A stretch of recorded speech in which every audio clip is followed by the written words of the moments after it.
Oh, that's right. What you do? I went on with us. What happened to it? We on.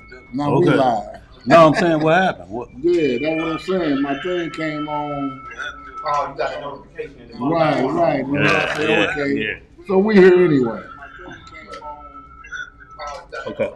Let's get at it. Do this agreement in. Too bad you can't download that on your thing, man. Yeah, keep it on us so I can. Yeah, All right. Now we live, y'all. for you to keep it on there because you're closer to the mic. Well, Yeah. Well, you can't play it from the yeah. from the page. Yeah, that's where it need to be played from. I play it from my phone because I play it from the page. Yeah. It don't work on the computer. Yeah. All right, y'all. Shabbat shalom. Shalom. Shabbat shalom to the worldwide family. Peaceful Sabbath as we get about our Abba's business today. Y'all, today's lesson, the gospel of Messiah, Abraham's promise. Y'all, we're going to get into a little understanding of that. Y'all, we're going to get into the book of Galatians. And we're going to get some good, clear understanding on what the gospel of the Messiah is. Y'all know how we get down? We turn toward Holy Jerusalem. It's this way, y'all, we get about our Abba's business. Men are to uncover, women are to cover when praying or prophesying within the assembly. That's right. All right, family. We're going to get this opening prayer. And it is with the Most High's permission. And it's in the name of his only begotten and beloved Son, our Lord and Savior and our Redeemer, Yahushua HaMashiach. But we know him as Jesus the Christ, y'all. Long live the King. Long live the King. Reading in the book of Psalms. Yes. In the 26th chapter, it reads, Judge me, O Yahweh, for I have walked in mine integrity.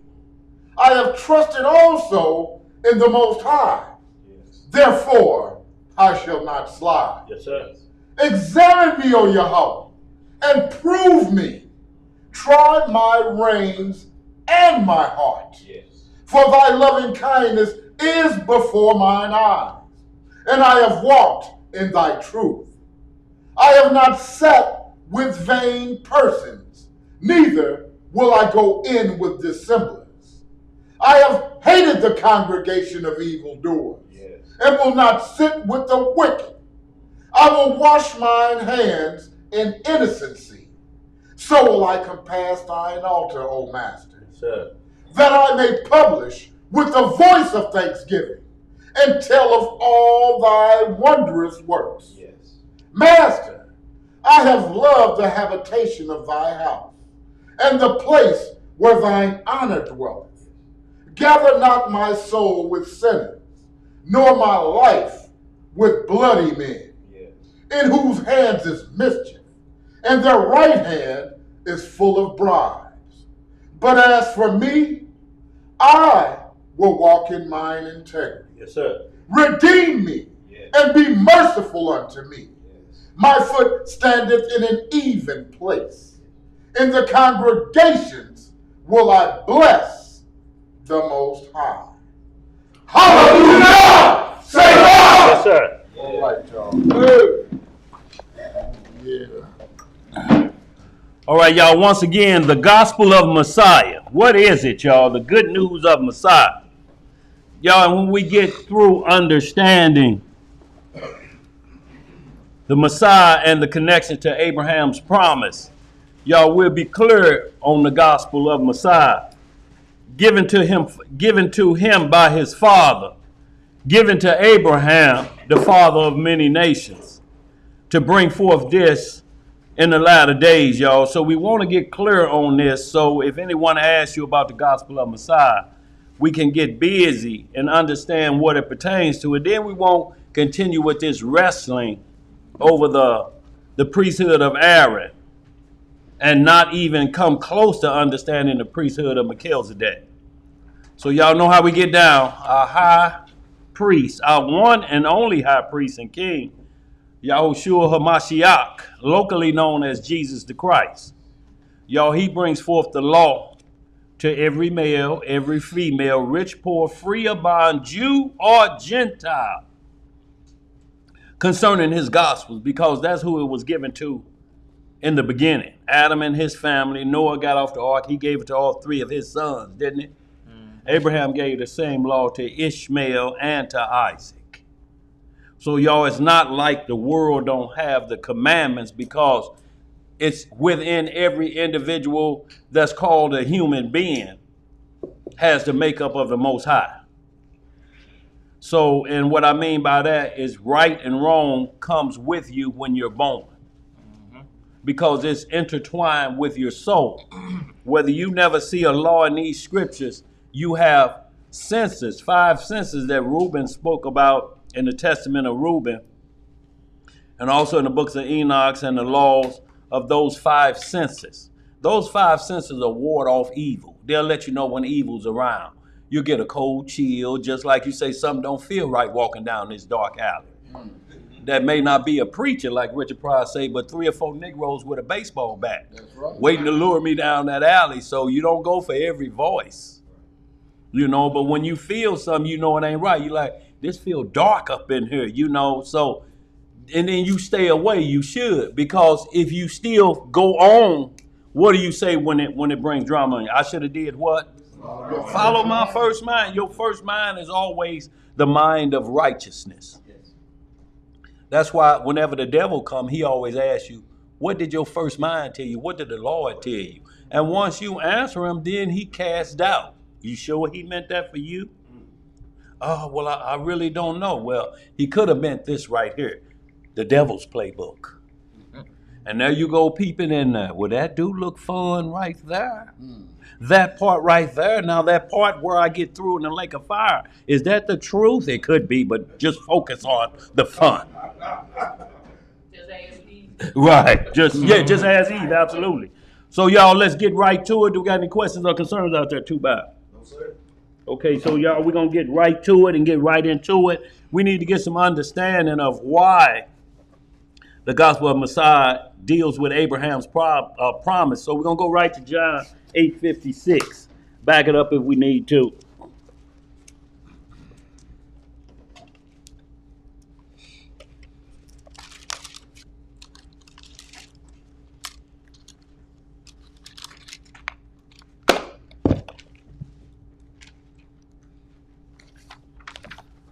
Who got it? Okay. Let's see, 8:56. Back it up if you need to.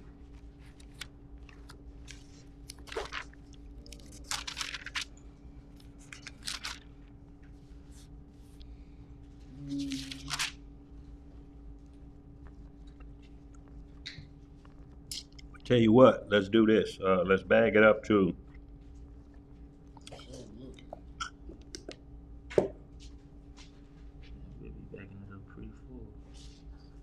up to who? 42? I was thinking 39. 39? Let's go 39 then. Or Where you want to go, Nat? 33. 33? We can go to 33. Let's get it, y'all. The book of John, chapter 8, verse 33. Let's start at 31. Yes, sir. Yeah. 31. And that sounds good, bro, because y'all right in the point where we need to be, and that's Abraham being mentioned a couple thousand years later. All right, family.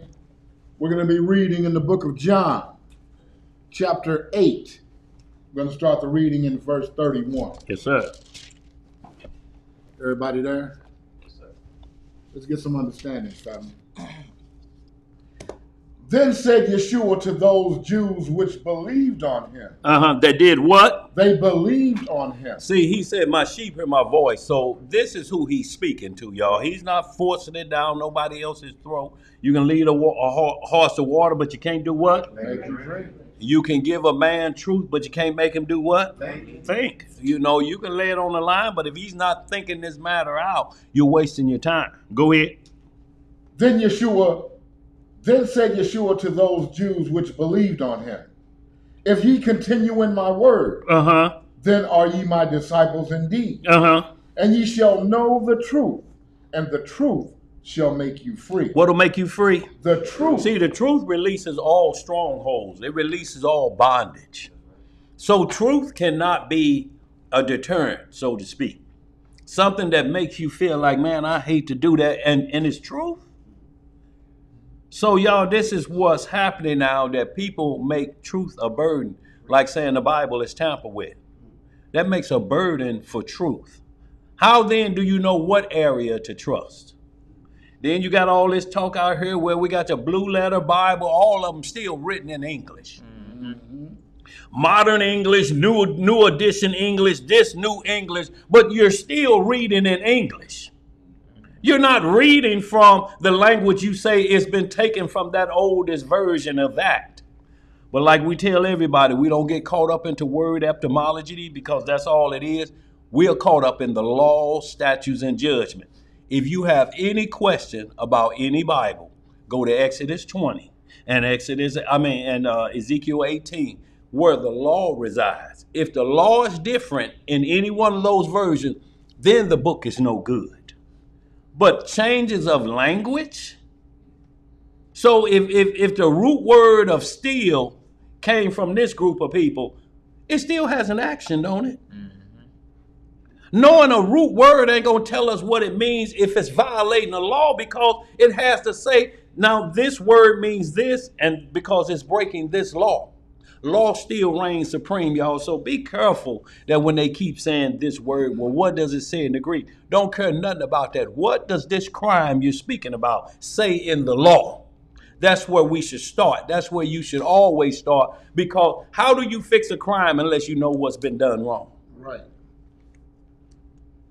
Your parents, even when they would thought about giving you a break, they say, if you tell me the truth, I may not whoop your donkey. May not. See, but they saying, look, but you still gonna tell me the truth, and you may get a whooping for it, but I might not, based on how clean you come with the truth. But truth is the light bearer. Truth is the light. Let's get some more. Verse 33. Yeah. They answered him, we be Abraham's seed. Whose seed? Abraham's seed. And were never in bondage to any man. How sayest thou, ye shall be made free? And see, and all this is before the second captivity, and it's after leaving Egypt. So they're in between. So they're saying, when we come up, we ain't been into bondage to any man. Right there, the Messiah saying they ain't got a clue. Right. About what's going on or what done already happened. Let's get some more. Verse 34. Yeah. Yeshua answered them, verily, verily, I say unto you, whosoever committeth sin is the servant of sin. And the servant abideth not in the house forever, but the Son abideth forever. So it's saying sin, one day you're going to die. And that's going to be the end of it. But the Messiah, he abided forever. And you still going to have to deal with him either today or tomorrow when you wake up. One way or the other, either eternity or you can do it right now while you're alive. But you're going to deal with who abided forever. Let's get some more. Verse 36. Yeah. If the Son, therefore, shall make you free, ye shall be free indeed. It's the only way to gain freedom. Everything else has you in bondage. Because it doesn't have laws, and the laws they're trying to use, the very laws they're saying the Bible is tampered with. But they ain't got no laws for their doctrine that they're readily able to put up. If you're doing esoteric work, you ain't putting out the body of notes. You're tricking people. You're pointing to Exodus and say sapphire was in the breastplate. Or you turn over here and see the word crystal in the Bible. Show us what book you reading from when you open that crystal worship up and start laying them out in a pattern. Show us that in the Bible, or show us in the book that you got it from. Just cause you holler Yahweh Shai and things like that, you ain't fooling nobody. We're waiting on the body of notes. We ain't waiting on no word etymology. We're not playing around. Where is it lawful to do what you're doing? Let's get some up. Verse 37. Yeah. No, verse 36. If the Son therefore shall make you free, ye shall be free indeed. I know that ye are Abraham's seed. True, because Abraham bore Isaac, Isaac bore Jacob. So technically he's talking to the Pharisees. You are truly Abraham's seed, but you ain't got a clue. Go ahead. But ye seek to kill me. What do they do? You seek to kill me. Uh-huh. Because my word hath no place in you. And see, the word had no place in you because you're buffaloing people. So when I come to tell you that Abraham, who you say you worship, bowed to me, respected who I am, y'all got a problem. Y'all expected for me to look at y'all in the manner, and I spoke to Abraham personally, and y'all trying to inform me of, but it's all that camp doctrine, y'all. What they always do, they take the words out of somebody else's mouth. When the two individuals having a conversation, their words are readily available to read right there, to hear it from the so-called horse's mouth. Right. But they choose to take you over here to where they can twist it and make it seem like something else from somebody talking down the block. Like what's that lady name on in Living Color? Bonita, whoever say. This what it is, but you ain't heard it from me. Right. That's what they teach. You ain't really heard it from me. So now your wheels are always turning that something's wrong with the Bible because they won't allow you to see the truth. Let's get some more. Verse 38. Yeah. I speak that which I have seen with my father, Uh-huh. and ye do that which ye have seen with your father. They answered and said unto him, Abraham is our father. Yeshua saith unto them, if ye were Abraham's children, ye would do the works of Abraham. So when we talk about the works of Abraham, let's just real quick see what the works of Abraham was. Real quick, that one line, hit 26 and 5 for me now. 4 and 5 it may be, but Genesis 26, 4 and 5. Just want to see the works of Abraham, what rewarded them. Because apparently they were not doing them because the same reward wasn't. Same thing ain't being acknowledged. Right. What it say, bro? Shalom, Steve. What, 26? Yeah. What that you want to gain? Genesis 20. Genesis 26. Do y'all need another table back there? Probably be my son. Okay. All right, Genesis chapter 26, verse 4. Yeah. And I will multiply thy seed, and I will make thy seed to multiply as the stars of heaven. Uh-huh. And I will give unto thy seed all these countries, and in thy seed shall all the nations of the earth be blessed. Uh-huh. Because that Abraham obeyed my voice. What did Abraham do? Obeyed my See, voice. there's a difference. I'd rather have obedience than what? Sacrifice. So that's why the reward is there. What else to say, bro? And kept my charge. And did what? Kept my charge. Uh-huh. My commandments, Uh-huh. my statutes, Uh-huh. and my law. Y'all see what Abraham kept? So you'll have these groups out here to say, well, those were different commandments. Okay. They different, huh? Well, what's different about what Cain did and what David was charged with doing to Uriah? Murder is murder, ain't it?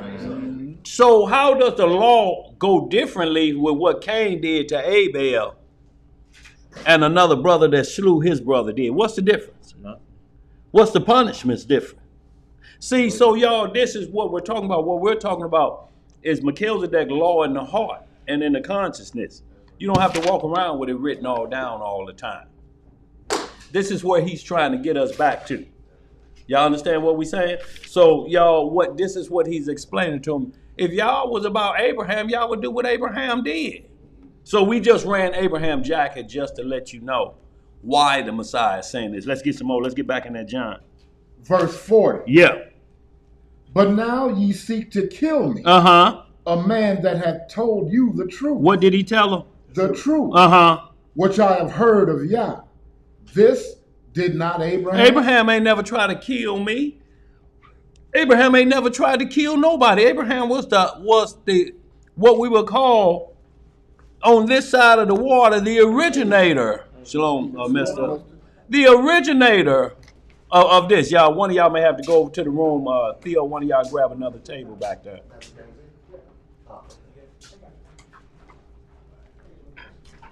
Just grab another one. It's in that room right there. Yeah. Where we at, bro? Go ahead. Verse 41. Yeah. Ye do the deeds of your father. Uh-huh. Then said they to him, we be not born of fornication.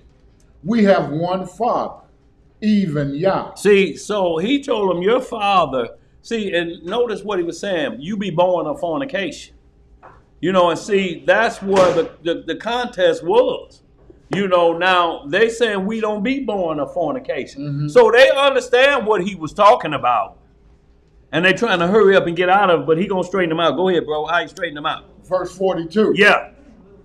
Yeshua said unto them, if Yah were your father, ye would love me. For I proceeded forth and came from Yah. Neither came I of myself, but he sent me. Why do they not understand my speech? Read that again. Why do ye not understand my speech? Even because ye cannot hear my word. Right. Ye are of your father the devil. Who is their father? The devil. And the lust of your father ye will do. He was a murderer from the beginning. How long ago was it? From the beginning. See, so y'all have to understand, even from the beginning, when he conned a third of the angels, that was murder. That was suicide. Y'all think we can take the throne. And he caused the death of all of them. So he's a murderer, if you understand what we're saying, because he caused the death of those individuals. It's just like now, if you go somewhere and like this guy that the police was chasing, and the guy made it through the red light, and when the police tried to go through the red light, he T-boned 2 young children and killed them. So now when they catch the guy that the police was chasing, he get charged with the murders of those women because they died in the pursuit of a crime. Now he's gonna get charged for reckless homicide because he know he's supposed to still slow down in lights. He can't fly through a red light. You know what I'm saying? So they're gonna charge him for violating his police duties, which he may get put off the force or something happen like that. But the guy that he was chasing, this is the one that's gonna get charged for those 2 dying like that. So this is why we have to understand what Satan did from the beginning. He caused murder of a third of the angels. Stole the soul of those angels, which they can never repent for. Ever. There's no judge for them. There's no counseling for them. They're hanging upside down waiting for their punishment. Go ahead. What else to say? He was a murderer from the beginning. And abode not in the truth. Because there is no truth in him. When he speaketh a lie, he speaketh of his own. For he is a liar. What is he? He is a liar. And the father of it. And the what? The father of it. See, because this goes back to the beginning again. You lied to them angels. You told them you had a foolproof plan that you could take the throne. Now they believed the lie. But still, you orchestrated it. Right. Let's get some more. Verse 45. Yeah. And because I tell you the truth, ye believe me not. See, you love lies more than the truth. See, y'all, that's the fine line. Truth is an absolute. It doesn't need support. When you throw truth out there, there's no more work for you to do to try to add to help truth out. Truth was here long before you. Truth gonna be here after you. All you have to do is do exactly what truth say. It say just put it out there. Like you turn on a light switch. Truth has no darkness to it. If this is not 100% truth and we get caught up in blue letters and all of that, whatever those things are, scratch holy off. What does holy mean? Set apart and holy, don't it? Look, if it's tampered with, how you going to walk around like this? See, they don't tell you that. They just let you walk around like that, and then you have to explain it, not the leaders. Okay, Mom. Go ahead. Verse 46. Yeah. Which of you convinceth me of sin? And if I say the truth, why do ye not believe me? So he asked them, which one of y'all convicted me on this matter? Which one? And if y'all got me, y'all got me. But don't trump up charges on me. Right. Don't whisper charges on me, because y'all still ain't going according to the law y'all say y'all keeping. You know what the rules say. Go to that individual personally. That's right. If he don't hear you, then take two with you. Right. If he don't hear them, then who you take with you? Take it to the church. No, they didn't even do none of that. They already done slid in home. And they missed all them steps and ready to throw stones at it. Let's get some more. Verse 47. Yeah. He that is of Yah heareth Yah's words. Ye therefore hear them not, because ye are not of Yah. See, when you don't want to hear what's in here, you're not of Yah. See, because you're only using it to your advantage. Right. How you going to let somebody sit down and be discussing the Bible with you and say, well, man, I don't believe none of it. Most of it's made up, written by a white man. And then 2 breaths later, he say, but see, in the book of Daniel, wait a minute. And you sitting there like he finna say something profound. Mm-hmm. Let's get some more. Verse 48. Yeah. Then answered the Jews and said unto him, say we not well that thou art a Samaritan and hast a devil? Yeshua answered, I have not a devil, but I honor my Father, and ye do dishonor me. And I seek not mine own glory. There is one that seeketh and judgeth.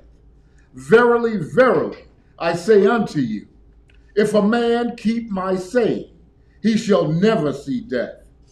Then said the Jews unto him, now we know that thou hast a devil. Look, we know you crazy now. You just confirmed it yourself. Go ahead. Abraham is dead, and the prophets. And thou sayest, if a man keep my saying, he shall never taste of death. See, what he's trying to do is continually get them back to the beginning. You know what I'm saying? So Adam would have never died. Thank you, Mom. Okay. All right. So Adam would have never died. Y'all understand that? Mm-hmm. Adam would have never died. That's where he's trying to take him back to. He would have lived forever, right? He would have never died. But they're missing the whole thing because they think that he's saying you can live forever in this sinless body. That's why he's saying y'all ain't got a clue about Abraham. Abraham knew the things I'm telling you. That's why he kept my charge like he did. That's why he's got a place you have to go to called Abraham's bosom. That's been around before you was born. And you still ain't understanding? Y'all want me to be the devil and don't want me to be the Messiah, so y'all can continue to trick the people. Let's get some more. Verse 53. Yeah. Art thou greater than our father Abraham, which is dead, and the prophets are dead, whom makest thou thyself? Mm-hmm. Yeshua answered, if I honor myself, my honor is nothing. Right. It is my Father that honoreth me, of whom ye say that he is your Elohim. So at this point, the Messiah's challenge, just tell me right now why my Father didn't say the words I'm saying to you, who you say you believe in. Tell me where I'm off my game at. Go ahead. Verse 55. Yeah. Yet ye have not known him, but I know him. And if I should say I know him not, I shall be a liar like unto you. And see, the Messiah is not bearing false witness. Notice they ain't said nothing about him calling them a liar or a murderer. Notice they ain't objecting to none of that. I ain't no liar. I ain't murdered nobody. You know what they was more concerned with? The fornication. Them active things, but they're not even looking at, they said what we're not. We're not fornicators. He said, I didn't call y'all that. I called y'all liars and murderers, and y'all ain't defending none of it. Now, what y'all call me, I'm going to make you defend what y'all calling me. But y'all ain't said once, we ain't no murderers, and we ain't lying, had it? They just trying to fool the public to make them think that Yeshua is crazy. He's the one with the devil. Go ahead. 55 from the top. Yeah. Yet ye say, yet ye have not known him. But I know him. Right. And if I should say, I know him not, I shall be a liar like unto you. Oh. But I know him. And keep his saying. Your father Abraham rejoiced to see my day, and he saw it and was glad. Then said the Jews unto him, thou art not yet 50 years old, And hast thou seen Abraham? See, and this is how these camps teach too, to water down the Messiah. See, they teach it the same way. If you notice how these camps do, they never quote the words of the Messiah in red. They keep quoting you the words in black of somebody else speaking.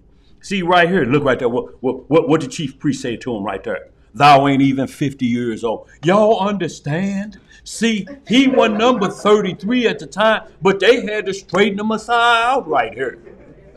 And you looking, damn, it do say that.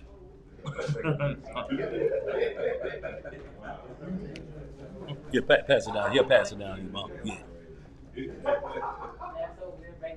Yeah, go ahead, bro. Verse 58. Uh-huh.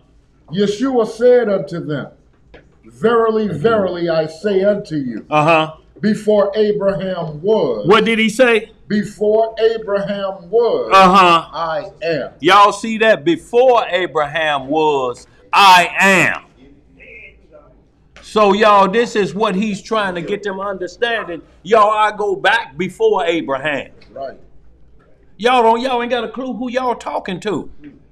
Y'all talking about Abraham, and I personally talked to him, and y'all trying to convince me that what y'all doing is my friend that I talked about. Mm-hmm. The bosom that y'all trying to get to, y'all trying to convince me that I don't know what I'm talking about or I ain't spoke to him.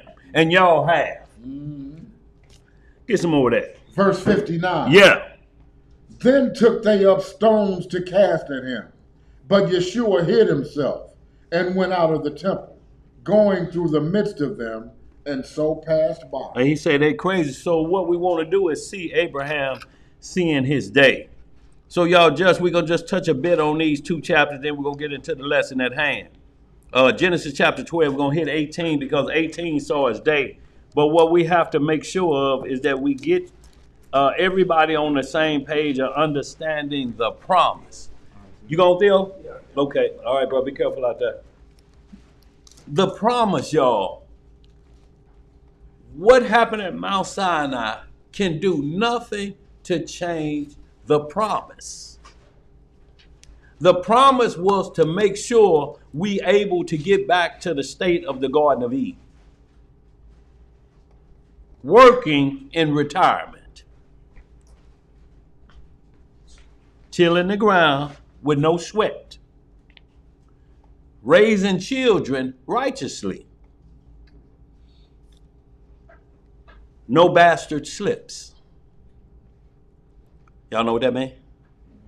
A bastard slip is, I thought you said you was on the pill. Well, you said you was only going to put the circumcision in. That's a bastard slip. Because now nobody wants to claim the child as their own, so it has no father. So the child is labeled a bastard because it don't have a surname now. And then he comes with the ultimate after that when he know better. Well, how I know it's mine? Now, it really amps up the bastard slip problem. How would you say that to her and go into her with no protection? Mm-hmm. You understand what I'm saying? And then you saying, how do I know? You're a candidate. If it's somebody else, you're still a candidate. It ain't like you said, I was strapped up like a soldier. Right, you know what I'm saying? I had on a full bodysuit. Couldn't have been me. But he ain't saying that, is he? Yeah, except that part. Right. Go ahead, where we at? Let's go to Genesis 12, and I want to get right to the promise. And that's your seed, and then we're going to move right to 18. Yeah, so give me 12, 1 through 5, and then we'll, I'll tell you what. Yeah, 1 through 5, and then we'll skip down the verse. Y'all read all in between. I tell you what, read that out. Genesis 12. All right. And y'all, this is the promise. So, when you understand the promise, then everything else will be easy for you. Let me see. Yeah, because it's 15 we'll want. Yeah, we'll go there. Okay. Tell you what. Y'all read all of 12. We're gonna jump this to, let's jump this to chapter 15. I want y'all to read Genesis 12 through 15. That's the start of the promise. But the promise technically is picked up when Shem met him and blessed him. That's in 14, but we want to pick up on 15 because all this was a continual process of Abraham being prepared and being rewarded. 1. Yeah, 15:1. Yes, sir. All right, family. We're going to be reading in the book of Genesis, chapter 15. Let's start the reading in verse 1. Yes, sir. Everybody there? All right, family. After these things, the word of the Most High came unto Abram in a vision, saying, Fear not, Abram, I am thy shield. What is he? Thy shield, and thy exceeding great reward. Now, this is the same language he spoke to David. Yet, we can't find Abraham with a hexagram on, can we? No. Or the so-called Star of David. No. Because this is way before Solomon. Y'all understand what we're saying? So he's saying the same thing David said. Thou art my shield. David said these exact words, didn't he? Mm-hmm. Go ahead, read some more. Verse 2. Yeah. And Abram said, Most High Yah, what wilt thou give me, seeing I go childless? And the steward of my house is this Eleazar of Damascus. So he said, you're talking about an inheritance, and I don't have any children but my servant Eleazar. And I want y'all to understand, Eleazar was loved like his own personal son.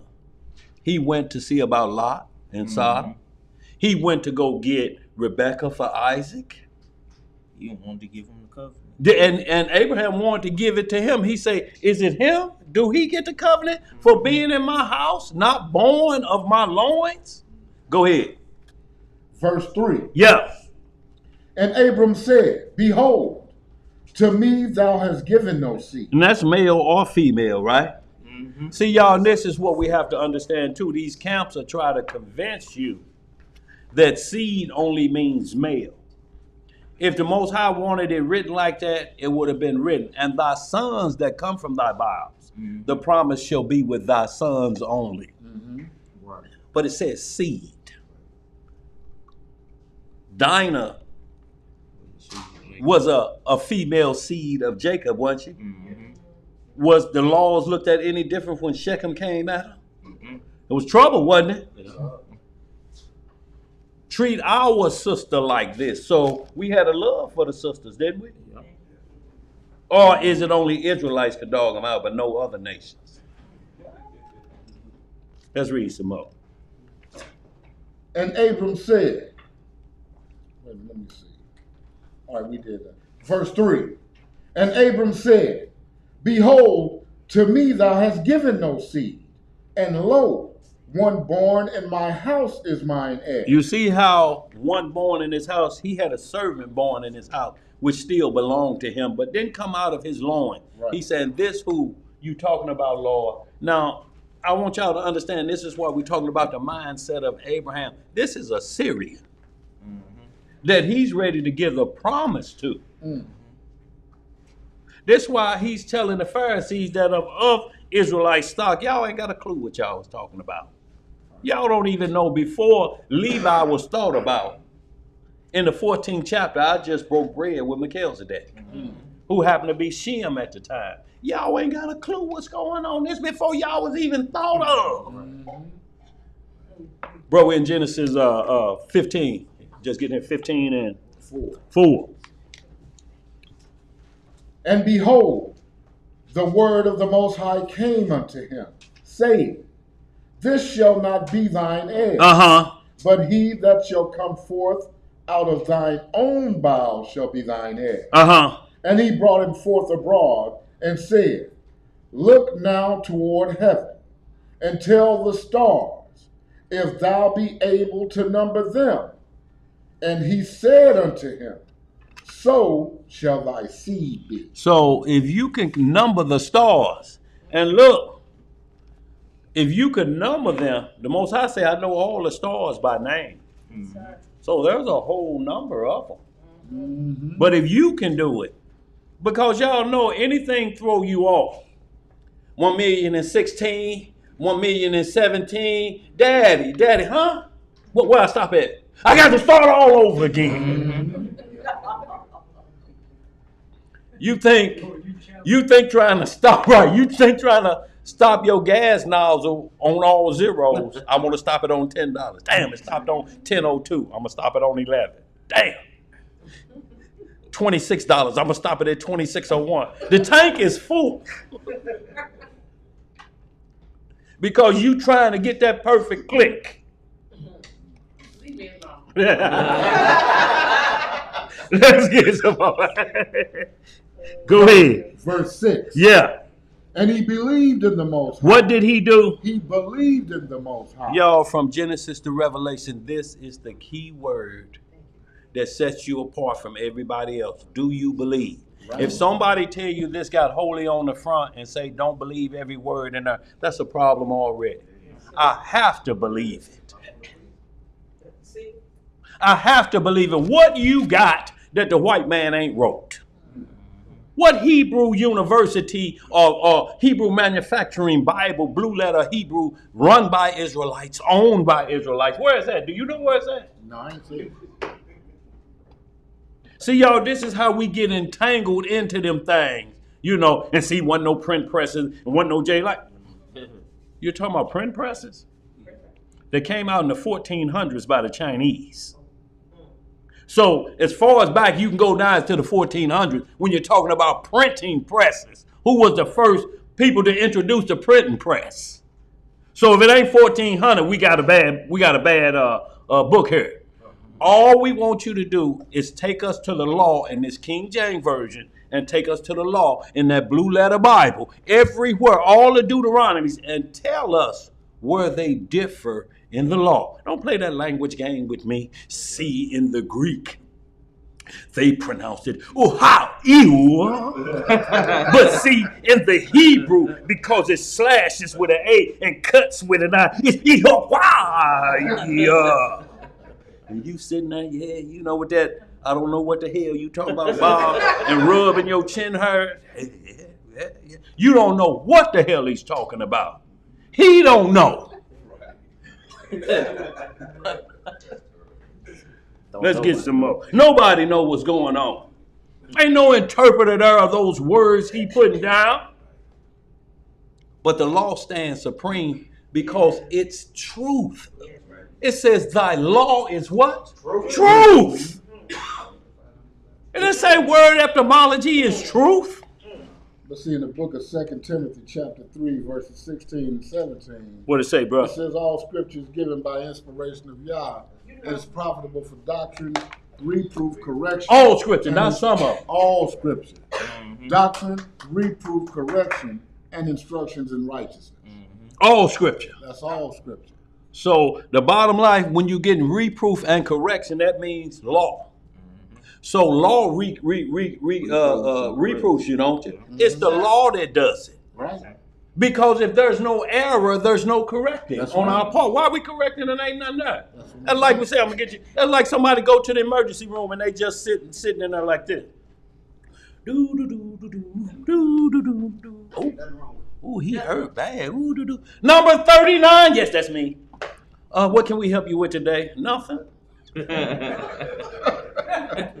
I'm just sitting here, you know. Oh, is that what that scripture means? A well man don't need a doctor? I'm sorry, I'll leave y'all alone. Boy, look, that's where you're going to be heading. To the psych ward, doctor. Go ahead, what you got up there? What blue letter means? I don't know, but look. Blue letter is just a form of a Bible. Mm-hmm. It's a version that a lot of you will hear the people talking about, that if it ain't blue letter Bible, we can't trust the language. I'm asking everybody right now the same question we asked about the NIV, about any other versions of the Bible. We're going to ask you the same thing. Go to Exodus 20 and Ezekiel 18th chapter and compare them both and tell us where the law is different in King James than it is in the Blue Letter Bible. It's not. And it's not. I had a boy on there talking that madness about that dyed, fruit dyed or whatever they was on.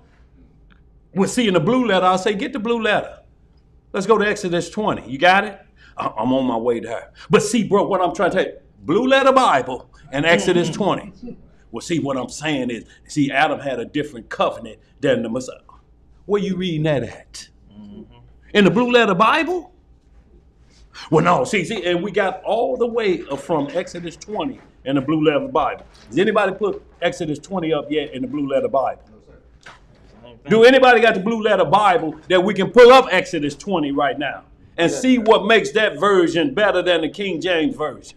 It's just See? really just an app. It's really an app. That's all it is. See, y'all, it just kind of, it's a word etymology app, so to speak. So that's why they try to really, be pushing it so much, because they can manipulate the words. But like you said, they'll look up a Hebrew definition, but the definition is explained in English. Boy, You know what I'm saying? Like they'll look up the word virgin and be armor, but you explain the definition in English. It means a virgin or a marriageable woman. a young woman of marriageable age. You know what I'm saying? So, But she's still a virgin. But like Dan, you said, if you speaking to me in another language, where you interpret it? Right.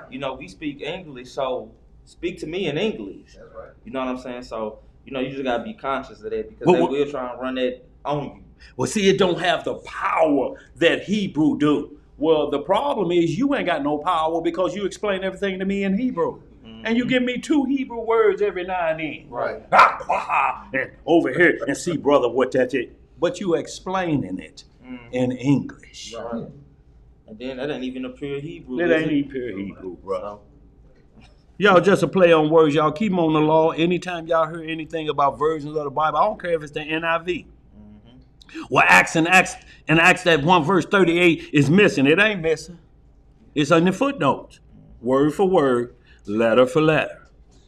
Then half the time they give you a definition. They don't even go in the context of the Right. what's being read. Right. The situation at hand, the subject situation matter. at hand. So, yeah. Let's get some more, y'all. Where we at? We're in the book of Genesis, chapter 15 and verse 6. Yeah. And he believed in the Most High, and he counted it to him for righteousness. See, that's what counts it for righteousness when you become a believer. Because you'll never be able to understand the middle if you don't get the beginning. That's why he keeps taking you back to the beginning. How you going to run me Hebrews 2:16 on how a king should be formed or any man should come into this world, but yet you don't have the answers for the beginning? Who's Adam's daddy? And who's his mother? When did they get together and make Adam?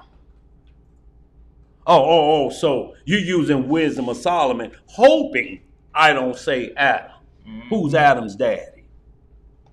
That's the only thing you could be doing, because once it asks, that program shuts down, don't it? Well, it says Mother Earth, so you believe that, right?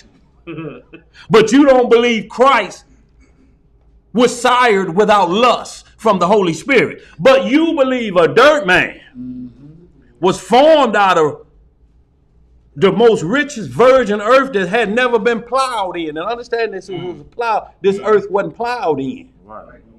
This earth was reformed. This fresh virgin earth. Yes, fresh.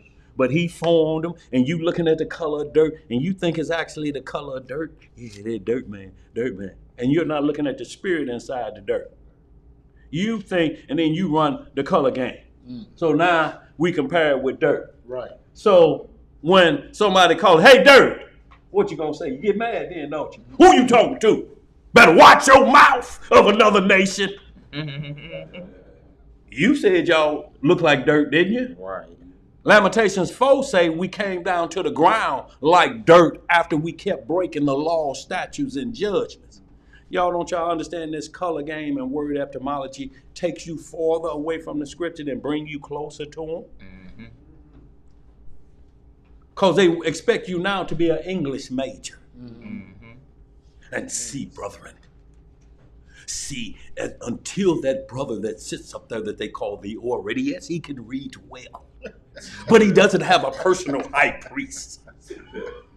So his words are on shallow ground, even though he commands some authority with his reading. But he don't have. Let's get out of here. Let's get some more. Verse 7. Yeah. And he said unto him, I am the Most High that brought thee out of Ur of the Chaldees, to give thee this land to inherit it. So he goes back to 12 to say, I'm the one that told you to leave. So we keep picking up from 12. That was me. I'm just visiting you in a dream. Now in a vision, you can actually see what I whispered in your ears back in 12. Let's read some more. Verse 8. Yeah. And he said, Most High Yah, whereby shall I know that I shall inherit it?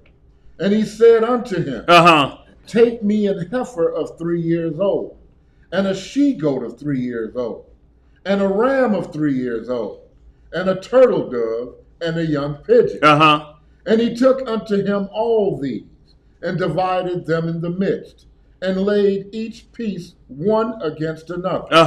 But the birds divided he not. Right. And when the fowls came down upon the carcasses, Abraham drove them away. And when the sun was going down, a deep sleep fell upon Abram, and lo, an horror of great darkness. What was the horror? Of great darkness fell upon him. I guess Abraham was a dirt man. Darkness fell upon him. Did it change his skin color? See, right there, he was white, and that darkness came over. Turn him into a black man. No. Out of here. Go ahead. Verse 13. Yeah. And he said unto Abram, Know of a surety that thy seed shall be a stranger in a land that is not theirs, and shall serve them, and they shall afflict them 400 years. Yeah. And also that nation whom they shall serve will I judge, and afterward shall they come out with great substance. What they gonna come out with? With great substance. And thou shalt go to thy fathers in peace. Thou shalt be buried in a good old age. But in the 4th generation they shall come hither again, for the iniquity of the Amorites is not yet full. And it came to pass that when the sun went down and it was dark, behold, a smoking furnace and a burning lamp that passed between those pieces. In the same day, the Most High made a covenant with Abram, saying, Unto thy seed have I given this land, from the river of Egypt unto the great river, the river Euphrates. So that tells us how far our land stretches. From the river Euphrates to this part. Go ahead, what else to say? Verse 19. The Kenites, and the Kenizzites, and the Cadmonites, and the Hittites, and the Perizzites, and the Rephaim, and the Amorites, and the Canaanites, and the Girgashites, and the Jebusites. That's 15. Yeah. So he's just telling you all of those lands that belong to them will be your land. Right. So when we get to Zechariah 14 and he say there shall be no more a Canaanite in the land. Right. Because all the names switch over at that point. But right now those names are still under those people. It's still called the land of Canaan to this day. Until the second coming happened, that's when the name will change. Right. That's when authority will be given back. So y'all also, and what we're talking about is the splitting of the calf. And that's Jeremiah 34:17, y'all. This was a deal that basically when you say a soul oath, when you split the calf, the priest in Jeremiah was doing it with some sideshow work with it. He said, y'all split the calf with this wickedness. Y'all will make a promise like this and got your fingers like this behind your back. Right. And you splitting the calf like this. You know, so this is what he was screaming on Jeremiah about. This promise that Abraham made was so powerful. When you get the calves, he say, and you split them because the Most High passed through them. Through your sacrifice. He actually walked through your sacrifice. And that was a bond. He say, you my friend, Abraham. And because this word etymology reigns so supreme and we got men that's modern day Pharisees in our time. Do you know it's actually people that say, see, Abraham went off? Because Sarah told him, get rid of Hagar. See, that brother went off. But you trying to get to his bosom. But he went off. Right. Because what he did disagrees with what you teach. So you saying he went off and got rewarded a bosom? Boy. That don't make no sense. You get rewarded for bad behavior? Boy. That's what they say if Joseph is the daddy. He's being rewarded for bad behavior. Wow. Free Case Ray say it was an arranged marriage. That's why she didn't know Joseph. Wow. See, now it's a different note. Right. So if it's arranged marriage, why does the angel come and why is he questioning it? And if it's arranged marriage, then the parents get all of the nuptials ready. They got to have the wedding chamber set up so that the father is given the dowry sheet to make sure that she was a virgin so Joseph can't scream on her if this was the case. None of that took place. God's not the author. He's not the author of confusion. So none of this took place and you're still saying that was a holy and righteous reunion. No, it's to get rid of the Messiah and water him down like we are watered down. Actually, at this point, you rank Adam higher than the Messiah. And he wasn't even born of a physical woman that you talk about. Ain't that crazy, bro? Let's get some more, y'all. We can go right to, we finished that, so we see the promise. 18th chapter. And then this is going to clear up when he told those Pharisees that Abraham enjoyed and seen my day. Now, this is what the mindset of these people are. They keep him born when he was born in the flesh. And that's what all these camps do. They will not take the Messiah back to the beginning. And their kingdom is like the beginning we were taught, that you were born on the plantation. And that's all we got in the history books? See, that's where they keep us at these camps. He was born of a virgin. At least that's what the records say, but Joseph did something. See, and when you steal the souls of men, and it say Mary was on her way to see Elizabeth was 6 months pregnant, and then he say, who else lived in Judea? And the whole crowd holler, Joseph! See, that's a problem within itself. So you're saying now the Messiah's mother is doing her booty call. She stopped off, got pregnant. Not only that, but it's a righteous act that John the Baptist started kicking in Elizabeth's belly. Do you actually believe that that can take place? That wickedness can produce righteousness and not be cleaned up first. Let's get some more, y'all. Let's get right to the 18 and 1, and then we're going to get into this Galatians, and we're going to clear this up, what Paul was trying to tell all of them. No, we're going to go to Genesis 18 first. All right, the book of Genesis chapter 18, verse 1. What it say? And the Lord appeared unto him in the plains of Mamre. And he sat in the tent door in the heat of the day. And he lifted up his eyes and looked, and lo, 3 men stood by him.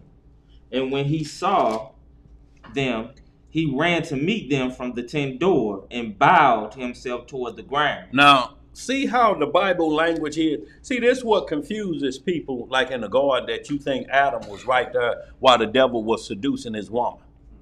Because Paul says in 2 Corinthians 11, Eve was seduced. So either Adam is the chump of the century to watch a player mack his woman in front of him. I want y'all to picture this because the script say, and she gave to her husband there with her, and he did eat. But when you think about this in context, and when you talk about seduction, and your husband is standing right there, and he's seducing your woman, do you actually think this is what's taking place in the Bible? He do Adam like this. Where's your desire, woman? Then you got to think about it like this too. Man, if Adam if you saying Adam a chump and Adam created in the image of the Most High, what you saying, boy? Now you gotta look at it. I mean, you know. Well, you had some spiritual Wheaties this morning. But the reason I even brought that up, it was, and he lifted up his eyes and looked, and lo, 3 men stood by him. Mm-hmm. If they're by him, where's he running to? Right. Or is he running in place? It's one or the other, ain't it? So the language just letting you know that the streets of man, they were in his general viewing range. Right. Just like Adam was in the garden, but he wasn't right there. Yeah. Satan waited till he left, and when he came back, because if he's right there, then he got the same instructions. The woman don't have to give them to him unless Adam was a deaf mute. He was standing like this. And he say, God really don't want us to be God. Did he? What else he say? He say, we gonna be God. He say, we gonna be gods. That's the only way it could be. I just have a question because I had somebody disputing when the word of God said that she turned and gave to him because he was right there. Then he was right there, wasn't he? Well, see, if you look at it like that, that's why we're asking all of the questions. The other question that comes with that, what does that make Adam? And see, and then if that was the case, how does he blame Eve and not the devil if he's standing right there? And not only that, it's the punishments. Because he said, I told you to tell her my commandments. Adam, listen to what Adam said. Adam's language is, I wasn't there. The woman you gave to me, she gave me to eat. Well, if the serpent is right there, he gave both y'all some of the plate. Didn't he? Oh, you a deaf mute. What'd he say? I can't understand devil talk. What'd he say? He said we can eat that? Yeah, okay. I'm going back into deaf mute mode. What else he say? I see him standing right there with us, but I can't hear nothing he's saying. Wonder why? That's where you're at. Go ahead, what you got? Right here in the Proto-Angelon of James. Yeah. I want to say 10, 11, 12, 13. Yeah. And verse 6 it says, is not the history of Adam repeated in me? Right. For as Adam was at the hour of his thanksgiving, and the serpent came and found Eve alone and deceived her. Right. So also have it befallen me. So what this is saying is that's in the Proto-Angelon of James, the New Testament pseudepigrapha. So what that was, that's not saying anything different than what Matthew said. It's the same language when he came home. That's why the angel had to come to him. Right. Joseph is just explaining it in his words in more detail. He said, what happened to Adam has happened to me. For when Adam was away, so the serpent slid up and spoke to Eve. He said the same thing happened to me. And he says this in the book of Matthew. That's why the angel had to come. And he was going, look, this ain't got nothing to do with that thing that happened in the garden. This is to fix what happened in the garden. It can't be the same routine. Mary can't be seduced by somebody else or a crime to fix the crime in the garden. How you going to fix a crime with a crime? Right. Unless crime pay. Crime pay temporarily. So he wasn't around when she was talking to him? No, that's why it say he spoke to the woman. Right. Why didn't he speak to the man? But I was just, because I never really understood it. Said that she turned and gave. Well, it never say he turned. It just say, and she gave to her husband with her. He's with her in the garden. Okay. Right. So he's still in the garden. He's just over there. Picture this. You done seen it in the club. Some of us who have been to the club. The man get up and go to the bathroom. Who slides over to her? Slick Willie. Yeah. And what he saying? Is he offering? I see there that you have spring water again. Does your palate require some Grey Goose? Yeah, it's a bit parched. And then when he come back, well, you get that Grey Goose. Wait a minute, that don't look like the water. That Perrier water I ordered for us. That water look like it got alcohol in it. Where did you get that water? Still in the club. and he was still in club, she say, from him. Oh, yeah? Give me a sip of it.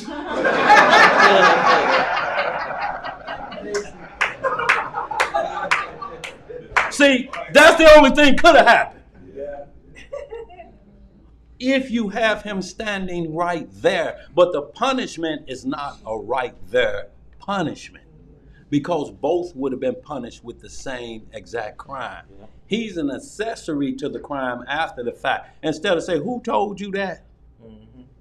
Who told you that, woman? Right. And then Paul wouldn't have said the woman got beguiled. He would have said Adam And and Eve got beguiled. Yeah. First Tim, see, this is what we was talking about last week when we were talking about speaking in the church. That was a crime in the garden. If it was both of them should not be able to speak in the assembly. We should be just sitting up here like this, and everybody else in the assembly, and all of us should be just like this. And then after 3 hours, we just holler, hallelujah, Selah, and we just leave. If both of them are in the crime, neither one of us should be able to speak. Right? Right. I mean, that would just be just punishment, wouldn't it? Real quick, 2 Corinthians 11. Just read that 1 through 4. Just so we get some understanding, we're going to move on, y'all. We have to do this. But look, sis, this, you know what the problem is? Moses wrote Genesis till all the law in 40 days and 40 nights. I'm talking about from the beginning of the world to where he went on Mount Sinai after 400 years in Egypt.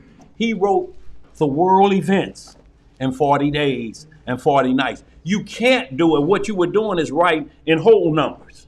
You're writing in sets. And I'm gonna write about Noah in the flood, and then I'm gonna jump to him getting on the ark. Then I'm gonna jump to him getting off the ark.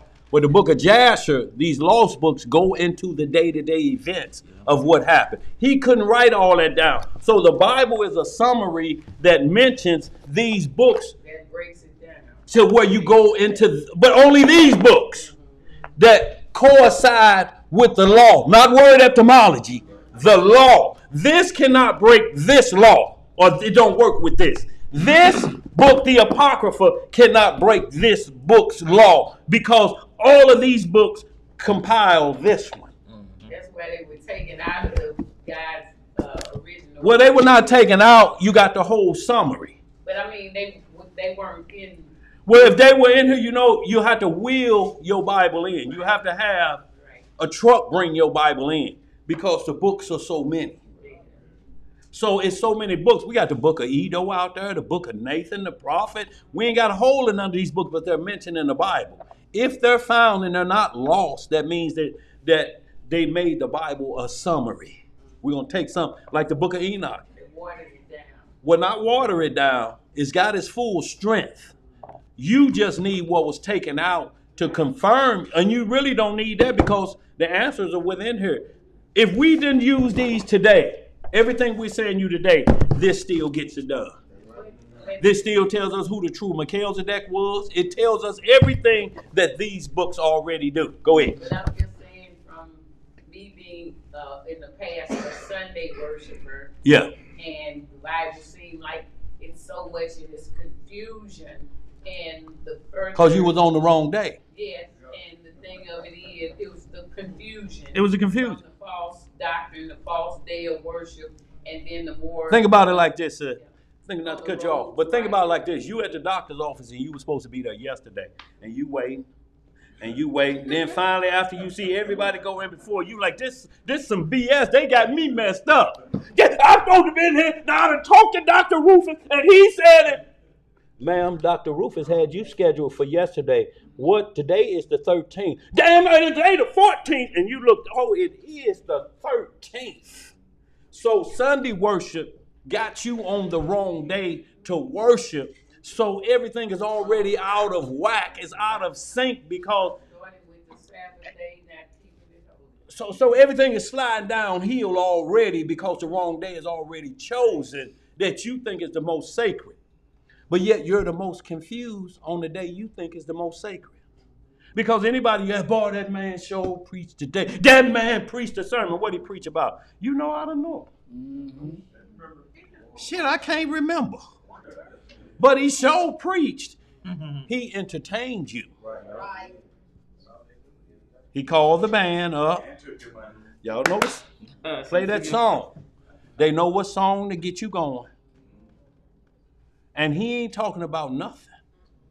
He's making it up as he go along. So when you're listening to it, yeah, it sounds exciting. It sounds like it's a really good story. But what the hell does Abraham have to do with butter biscuits in your pocket? Right. See, you see him when he stole. You see, I stole at a time. And church, let me tell you about, I stole some butter biscuits.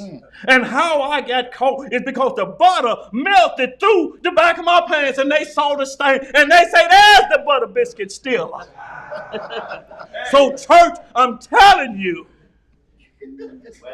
put a plastic lining in your back pocket and your butter won't leak through your pants. No. Tell him, Pastor. Look here. Going to get me some butter biscuits today. See, Jump up, your wig come off, bang. all of that about tomfoolery, about smooth things that sound good. It's the same thing at a funeral. He 40 years old, been carjacking 30 of them years. A stealer of non-laters and Chico sticks at 5 and 6. And no, but that's what I'm saying. But they're saying he gave his life to Christ at an early age. That's when you drug him to church at 6. And he fought and kicked then. You had to excuse yourself twice. Come on, get out of here. But he goes back to that and mentions nothing of his crime that's got him in the coffin. So look, that's where it comes down to. Prophesy smooth things. Do not make him look bad on his day. Do not make him look bad. Well, what do you charge to make him not look bad? Well, normally it's south of 4 zeros. You're like, what? South of 4 zeros. See, and now that's a problem too, but you're going to pay it because you don't want them to go in the ground like that. But he don't have to do that. All he have to do is say, we ain't got no heaven or hell to put in.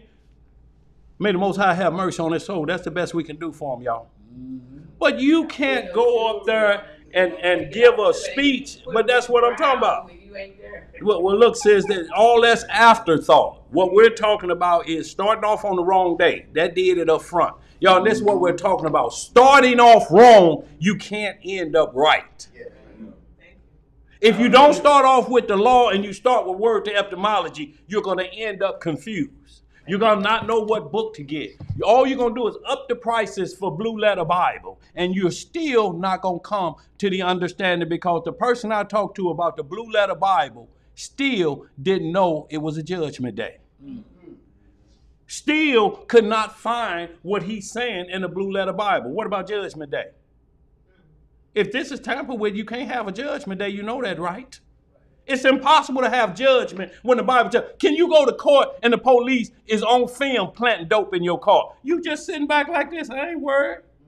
Hey, Mama, you cook out. We be home tonight. As soon as the judge hears that it's tampered evidence and show the video, case is dismissed, ain't it? Right. If this is tampered with, there's no judgment possible. Right. What's the measuring stick? What's the measuring stick? Go ahead, sis. It's like making a cake without putting the sugar and the icing on it. You can still make a cake, but it don't taste like nothing. You know, you got to say the cardboard special with icing on it. Right.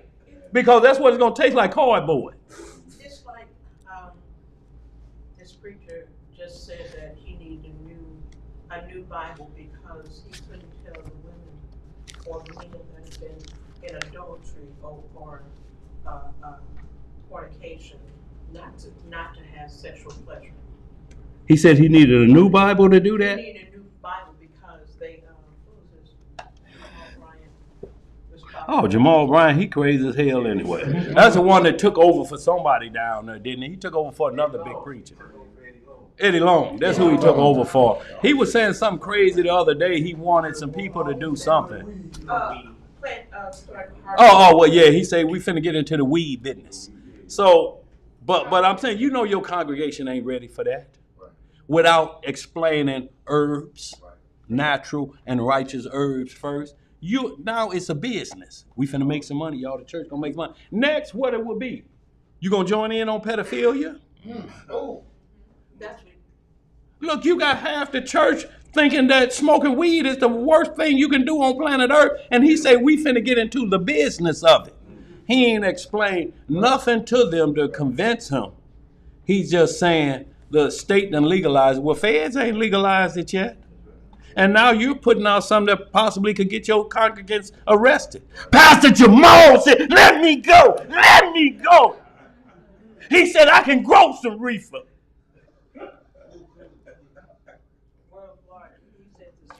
United States largest church in the United States. Yeah, but y'all know the Catholics is the largest. They got more members than anybody. It's the largest. Shalom, Maglio. Y'all, and what we're saying, when the great martyrdom come, it's going to come from that doctrine again, because it said it has to be in like manner.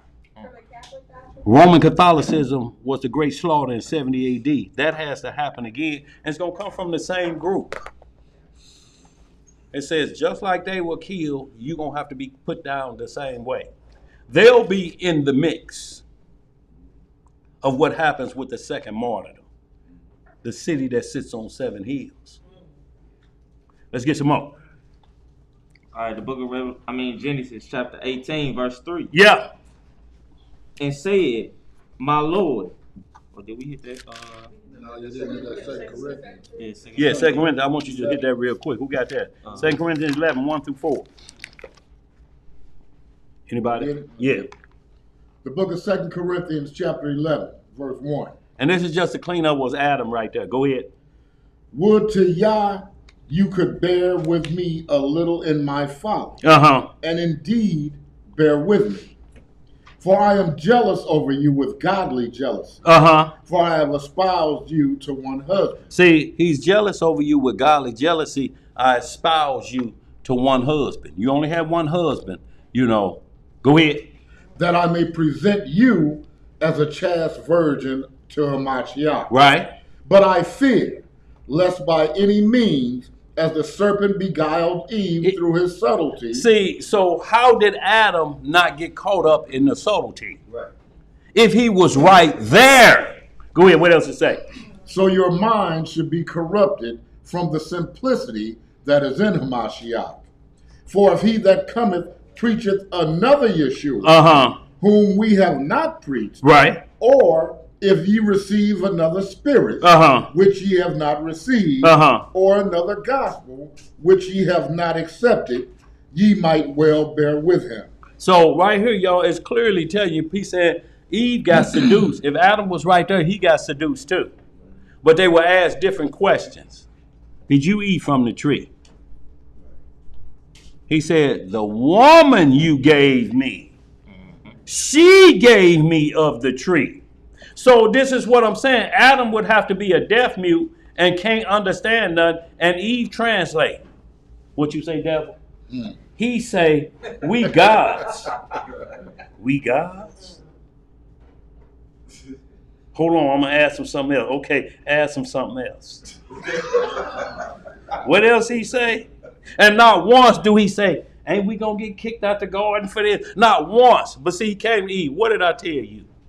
So he told both of them. And this is why it's so important, y'all, to understand when 1 Corinthians is talking about let the woman keep silent in the church, nor usurp authority, not to teach, nor usurp. Usurp means to overpower and take control of the temple. Teach means to sit in a formal congregation like it would be 3 women up here instead of men, and all the men would be out there. And they would be running the program. That's what he say, I suffer not a woman to do. And he keep going back to the garden. Now, if that's a crime, and it calls her to obey you and to be a ruler over you, then that rulership came off a crime, right? What was it before the crime? That's all we asking the subjector of I run it, woman. Don't do that. what was the process before the crime? See, because all you're doing is running the crime from here to there. 1 Timothy 12 is the crime. 1 Corinthians 14 is still talking about the crime of why you have to listen to me, woman. What we're asking is, what was the process before the crime with Adam and Eve? Because we running the fault, ain't we? Mm-hmm. I'm not concerned with the talking and who ain't talking. What I'm saying is, what was the process before the crime? Let's get back to the beginning. Mm-hmm. Did he command both of them? And they're on equal punishments the same. He still said Adam was the head, but there had to be something different about the rulership and the subjection to his orders. There's something that switched from what Adam was originally told and Eve was originally told. What was that process? When you keep reading me the crime, I know the crime. It's like you say, you stole the non-laters. Yeah, but see, we put non-laters back. But I'm trying to get to before you stole the non-laters. What made you steal the non-laters? I don't care about fixing the stealing. Let's get back to before you stole. Something said, go get them non-laters.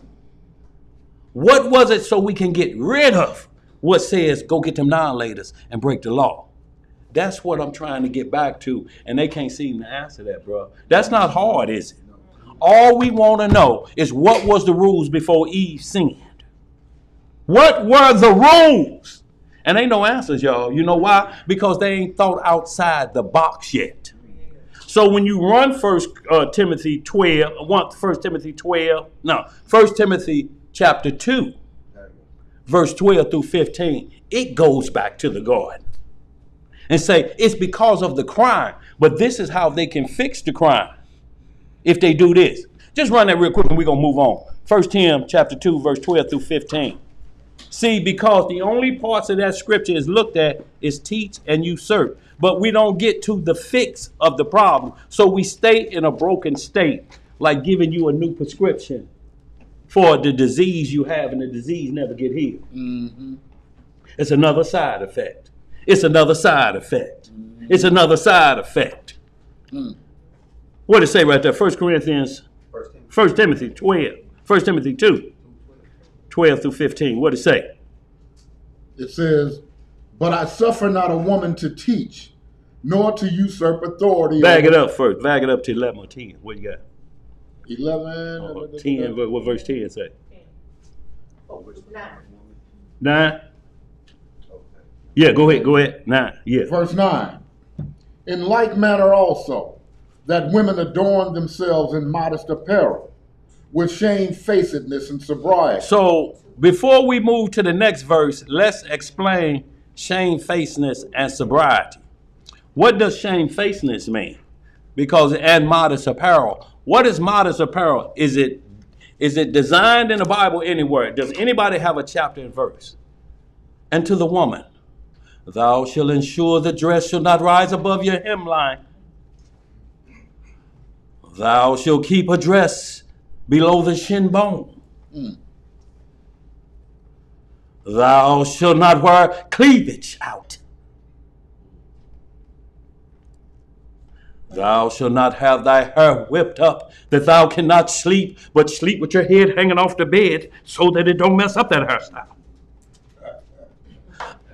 All I'm asking, where is the instructions on modest apparel? But you know what we get? What's modest? It's a woman who will not put her husband on display to the public. If you and her walk in a room in 3 minutes, see, man, who want that to be looking? You looking like who they looking at? And you got her hand. She the only woman in the room. Everybody, shit. I'm talking about the ugly face. What's your name? Absolutely, y'all. So, how do we get back to before they read that? Though, run that. In like manner also, that women adorn themselves in modest apparel, with shamefacedness and sobriety, not with braided hair or gold, or pearl, or costly array, right, but which becometh women professing godliness with good works. Let the woman learn in silence with all subjection. See, so when we get back to let her be dressed this way, all it's saying is, don't be dressed to where you attract another man instead of your husband. That's modest apparel. If you fixing up your hair and you looking in the mirror and you know, because when you look at this hair gonna kill them, soon as I walk in, they're gonna wonder where I've been. And these jeans is so tight, I'm gonna have to have 4 midgets pull them off me later on. And you look in the mirror, and women know, they turn around in the mirror and look behind them. Yeah, it's gonna kill them. It's gonna kill them. And you go out. The problem is, if you're single, we ain't worried about that. But if you convince your husband to go with you and he's right there, if he sees this, then she's not in error. Because he said, you can go with me looking like that. So she's not shaming him. That's modest apparel. He may have the problem. If she got on them pants, with them holes on the side of them stretch pants, and you say she ain't got no drawers on. Because I can't see no drawers on the hole on the side. And he with her, but he got a pistol in his pocket. He waiting for somebody to say, hey, garden tool, you want a drink? Who you talking to like that? That's my woman. The garden tool? Yes, I'll kill you. So if you have to have a pistol to take your woman out, other than going to a closed club in Kenlock that's been closed for 3 years and is open by some hoodlums, other than that, what are you doing with a pistol for other than, protect somebody jumping on you? But I'm talking about I have to have a pistol so I can keep control of the crowd looking at them holes in your tight pants that ain't showing no draw. Let me put my pistol in here. That's not modest apparel. Because he going to go to the penitentiary or dead, and she going to have on the no-draw slacks somewhere else. With somebody else. What you got to say? Men are visual creatures. So are women, yeah. You have to stay in a order, because just like the Proverbs 31 woman, she's supposed to make her husband look good. That's what we talking about. The thing of it is, she ain't supposed to walk around with clothes so tight that men don't have to go to a porn. See, but if I ask you where that's written at, what would you say? That's coming from a woman. You say that. See, now, what does that leave us now? So now we got the testament of Sister Karen, and what we gonna do with that, sister? see. But see, look. Now you know what's gonna happen, sister. You got on jeans. Them camp boys are running here, and they will berate you. How dare you wear what pertaineth to a man? How dare you do it? Them pants got zippers on the side or in the front. What are you doing with a zipper in the front? That's what I'm talking about, sister. Look. Well, you still can't have a zipper in the front. Look, regardless, if you say it like that, then that means you're going to stand up in front of a urinal. See, and that's what we have to see. This is what I'm talking about, how the line will run with modest apparel. It depends on who negotiating, but the script give us enough to say she will not. It said, Proverbs 31, he safely trusts in her. That's right. He has no problem when she go to the store. That's right. Because if a man do come disrespectful to her, she know what to say. She ain't got to worry about that, because look, if modest apparel was the thing, we never would have adultery cases. Them Iraqis, you can't even see a woman's eyes. They have a grill on there, and their feet are covered up. But yet, we see in the Daily Man, woman being whooped for committing adultery. What did he see in a muumuu dress, no eyes, covered from head to toe? What did he see? What he chose to see in his imagination, just looking at a fully clothed. Yeah, right. He pictured it up here. Wonder what it looked like up under there. Look, see, this is about, sister, this is what we're talking about. It's a fornicating mindset. We could put a dress on this pole right here. And a brother come in and be trying to look up under.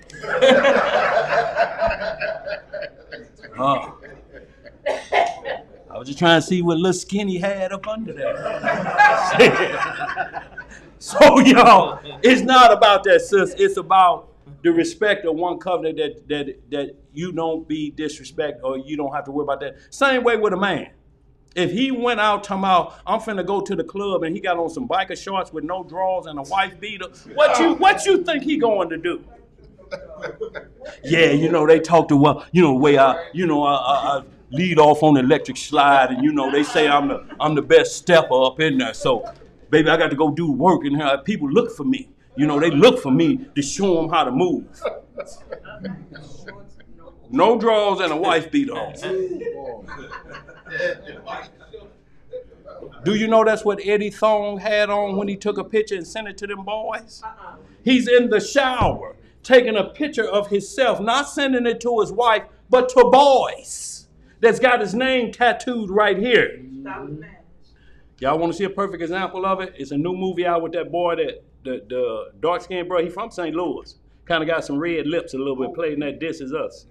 Y'all know him. But he with the one girl that be in all them black movies, all the black movies they have, The Better Man and, The Worst Man. All the movies. He in there, she in there. But he's playing that preacher. And it looks like Eddie Long because that conflict is there. I'm talking about so bad I'm not going to tell y'all all, but they signed a non-disclosure agreement with the people just like Eddie Long did, and they threw the case out. But they filming his actions because he's trying to get his power back. The one guy that's filming him, walking around with him, you can tell he's sweet, And so he's in the gym with him. Yeah, we beat that case, so we probably ain't going to go no further. And then he grabbed the basketball and he started bouncing. It's just him and the guy in the gym. Then he pulls his shirt off. Now he's naked, pap. And he's bouncing the ball and shoot a jump and miss it. Then he walk up to the boy and, you kind of scruffy right here. You know what the boy say? Yeah, my boyfriend like it. That made him bag up. He like, oh, you already been split in twain, has you? And then at that point, his wife comes in, the first lady, and she's in with his shirt off, only one light on, the exit light on in the gym. She say, man, the ink ain't even dry on a non-disclosure agreement, and you already got your shirt off with another man already? We just left the courthouse. Same way with R. Kelly. We got you out of Aaliyah, and now you got another bag of tapes. See, y'all, this is what we talk about. It don't matter about clothing when it gets up here. When it's something you ain't supposed to have, you want it. Joseph wasn't naked, was he? When Pharaoh's wife kept coming, now she's the queen. That's what they call lasciviousness. Boy, look here, that's when it goes over the top. Right. That's that demon, because y'all have to understand the most powerful force behind the Holy Spirit and his gifts is the sexual fornication force.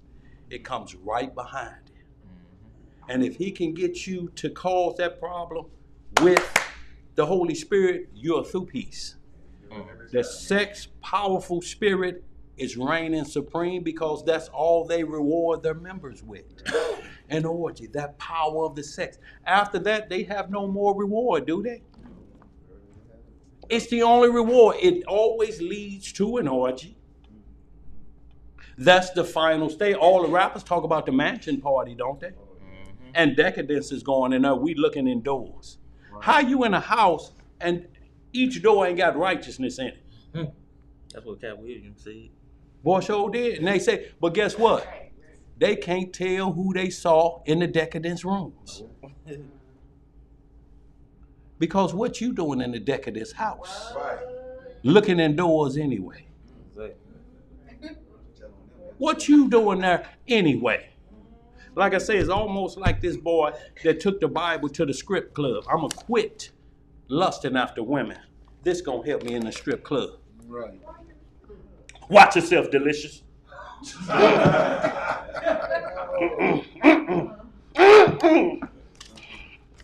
DJ! If y'all know I ain't lying. Took his script in the strip club. Took his script in the strip club. Like he gonna make it rain some truth. Wow. But yet you're getting performed on 39-5, kicking wildly. Psalm 22.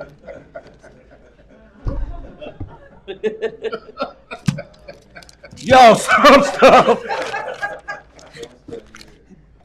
Boy, coming to the center Hey, stage. boy, look here. I heard that song. Yeah. Go ahead, bro. Where we at? Let's get caught back up, y'all. But since that's all we talking about, once you label something that can't be proved, because the script tells us to prove all things. There's no script in there. It just say if a woman fix up her hair like this, it keep going back to the garden. Because, and when the hair seduced the angels, right? So it's not saying, it said don't fix your hair up to attract anything outside of your husband. That should be the first one you check with. How my hair look? I don't like that Patti LaBelle look on the front. And you got some Whoopi Goldberg naps in the back. I don't like that, baby. That's gonna send the wrong signal. That gonna look like I ain't have enough money to finish you at the beauty salon, didn't it? Well, we can do the front half of it, but you ain't got enough for the back.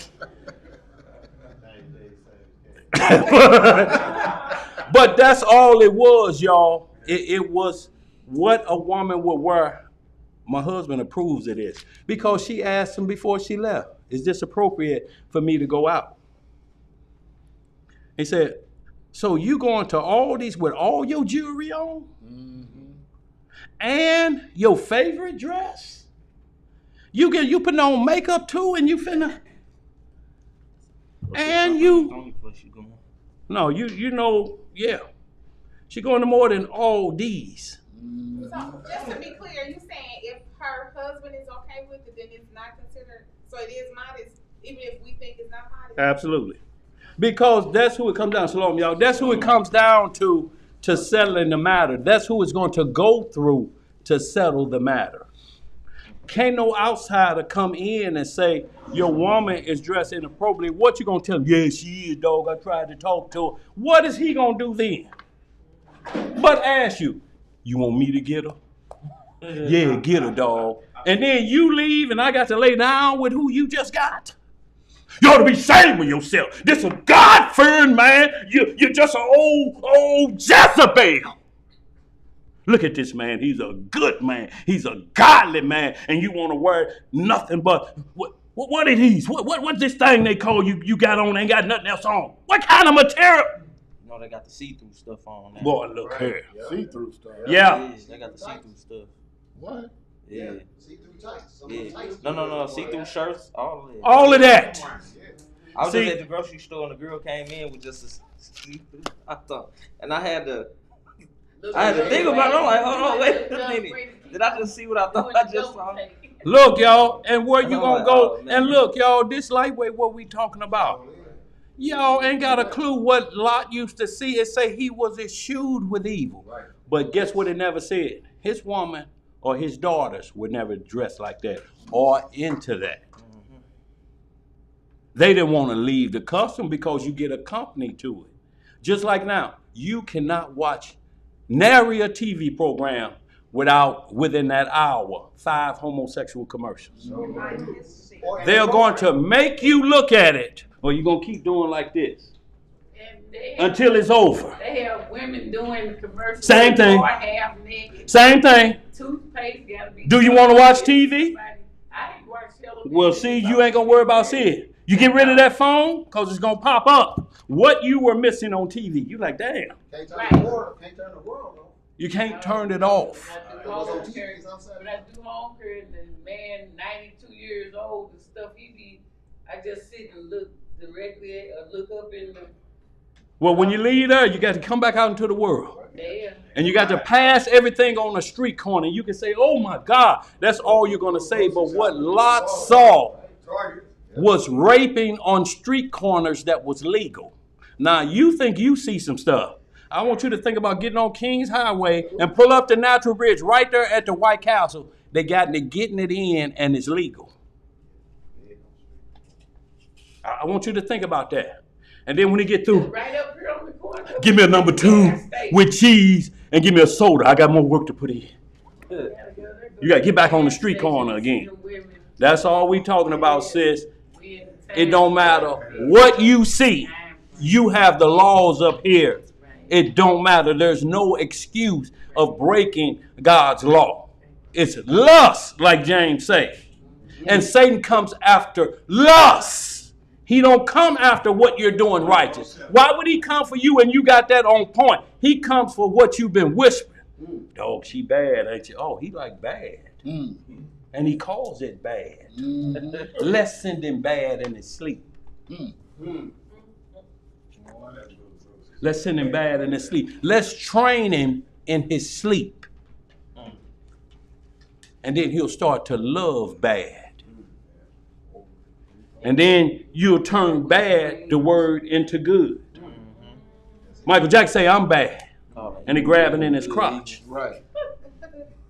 And the little boy's crying. Boy. We ain't gonna belabor it, y'all. We gotta get caught up. Let's get it, y'all. But that's what modest apparel is. Anybody got out there where it shows what modest apparel is listed, both man or woman, how to dress? I did have the definition of modest. What'd it say?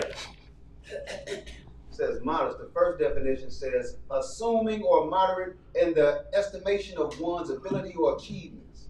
The second definition says amount of an amount, rate or level, relatively moderate, limited or small. Says similar, fair, tolerable. Yeah. Passable. Yeah. Adequate, satisfactory. Yeah. Acceptable. Right. I can't say that other one. Small, light, limited. That's pretty much it. Modest, y'all. Yeah. Modest meaning enough for the event. I ain't got to go overboard. You know, I ain't got to have my hair whipped up like this and we at an outdoor game and you dressed up like you in prom clothes. And we outside at the game. What are you doing with a prom outfit and he got a tux on sitting on the front row? So all you're stripped butt naked, you just walk in, she just got a thong on and you got biker shorts on. Or y'all in modest apparel. No. You may be to each other when you left the house. Stay in the house with it. See, and that's what I'm saying though, sis, we got to be careful because them camp brothers will wear you out with a pair of pants on. And the zipper is not on the side, sister. Why is your zipper not on the side? But look, this is what you have to tell them, sis. My zipper's in the front, but it zips from the left. Women pants zip from a different side. They button from a different side. Yes. Men buttons are on the right side. Women buttons are on the left side to help you out. No, you're not dressed like Prince. You're dressed like Princess. Your button's on the wrong side. You understand, sis? So if you got those jeans with the zipper, they should be women jeans. They'll have hip imprints in the side. That's how you tell if a man got on women jeans. You're like, man, your pants sagging on the side, not in the back. Let's read some more, y'all. Let's get caught up. All right, Genesis chapter 18, verse 3. Yeah. 18:3. Yeah. 18:3. What's the scripture again? Genesis chapter 18, verse 3. Yeah. And said, my Lord, if now I have found favor in thy sight. What has he found? Favor in thy sight. Pass not away, I pray thee, from thy servant. Let a little water, I pray you, be fetched, and wash your feet, and rest yourselves under the tree. We're in Genesis 18:5 right now. Go ahead. And I will fetch a morsel of bread, and comfort ye your hearts. After that ye shall pass on, for therefore are ye come to your servant. And they said, so do as thou hast said. And Abraham hastened into the tent unto Sarah, and said, make ready quickly 3 measures of fine meal, knead it, and make cakes upon the hearth. Hot water cornbread, we need this quick. We ain't got time to let it rise. Don't put no Martha White in it. Need it quick. Hot water cornbread right on the spot. Go ahead. Verse 7. And Abraham ran unto the herd, and fetched a calf tender and good, and gave it unto a young man, and he hastened to dress it. Uh-huh. And he took butter. What'd he take? Butter Uh-huh. and milk. And what? And milk. Uh-huh. And the calf which he had dressed, and set it before them. And he stood by them under the tree, and they did eat. So we got a problem with people with these new diets saying you can't have milk, you can't have butter, and you can't have meat. Mm-hmm. See, the problem is not that you can't have it. It's the problem with how it's being processed. If that's a problem, take that part out of your diet and just say, I don't eat processed meat. Right. But you cannot take away what the Lord is eating. That's right. Or we're going to have a problem with who listening to who. Right. Because either, where's the milk coming from? Sarah's breast?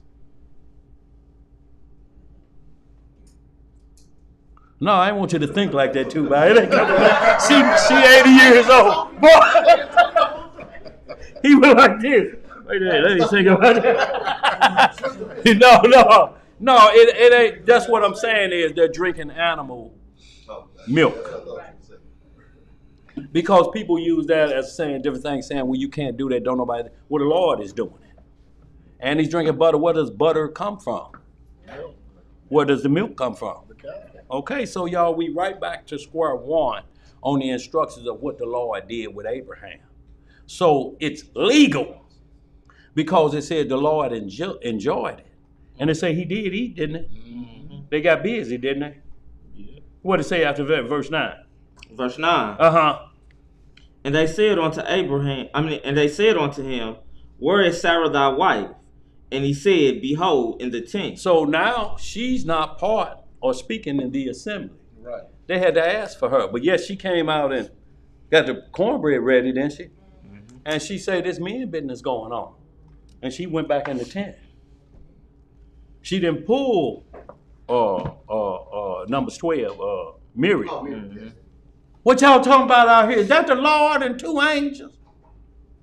Y'all come down here and talk to my husband. What y'all talking to my husband about? No, she got the cakes ready and went back in her tent. Men out there talking. Let's get some more. What else to say? Verse 10. Yeah. And he said, I will certainly return unto thee according to the time of life. And lo, Sarah thy wife shall have a son. Uh-huh. And Sarah heard it in the tent door, which was behind him. Uh-huh. Now, so what's she doing? How'd she hear that? She sneak listening. What's she doing? What they call that? Eavesdropping. Eavesdropping. Ear hustling. Ear hustling. Ears wiggling like Doppler radar. Yeah. They're picking it up. Go ahead. What else it say?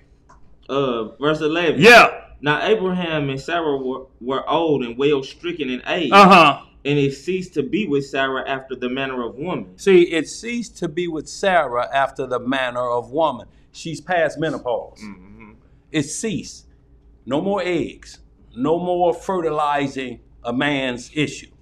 No more of that. It ceased. That means it cut off, ain't it? Mm-hmm. Let's read some more. Just read down to 15. What was it? Verse 13. Verse 12. Uh-huh. Therefore Sarah laughed within herself, saying, after I am waxed old, shall I have pleasure, my Lord being old also. See, so when people see this in Abraham and say he kind of laughed, but it's more on the thought process of what came out of your mouth.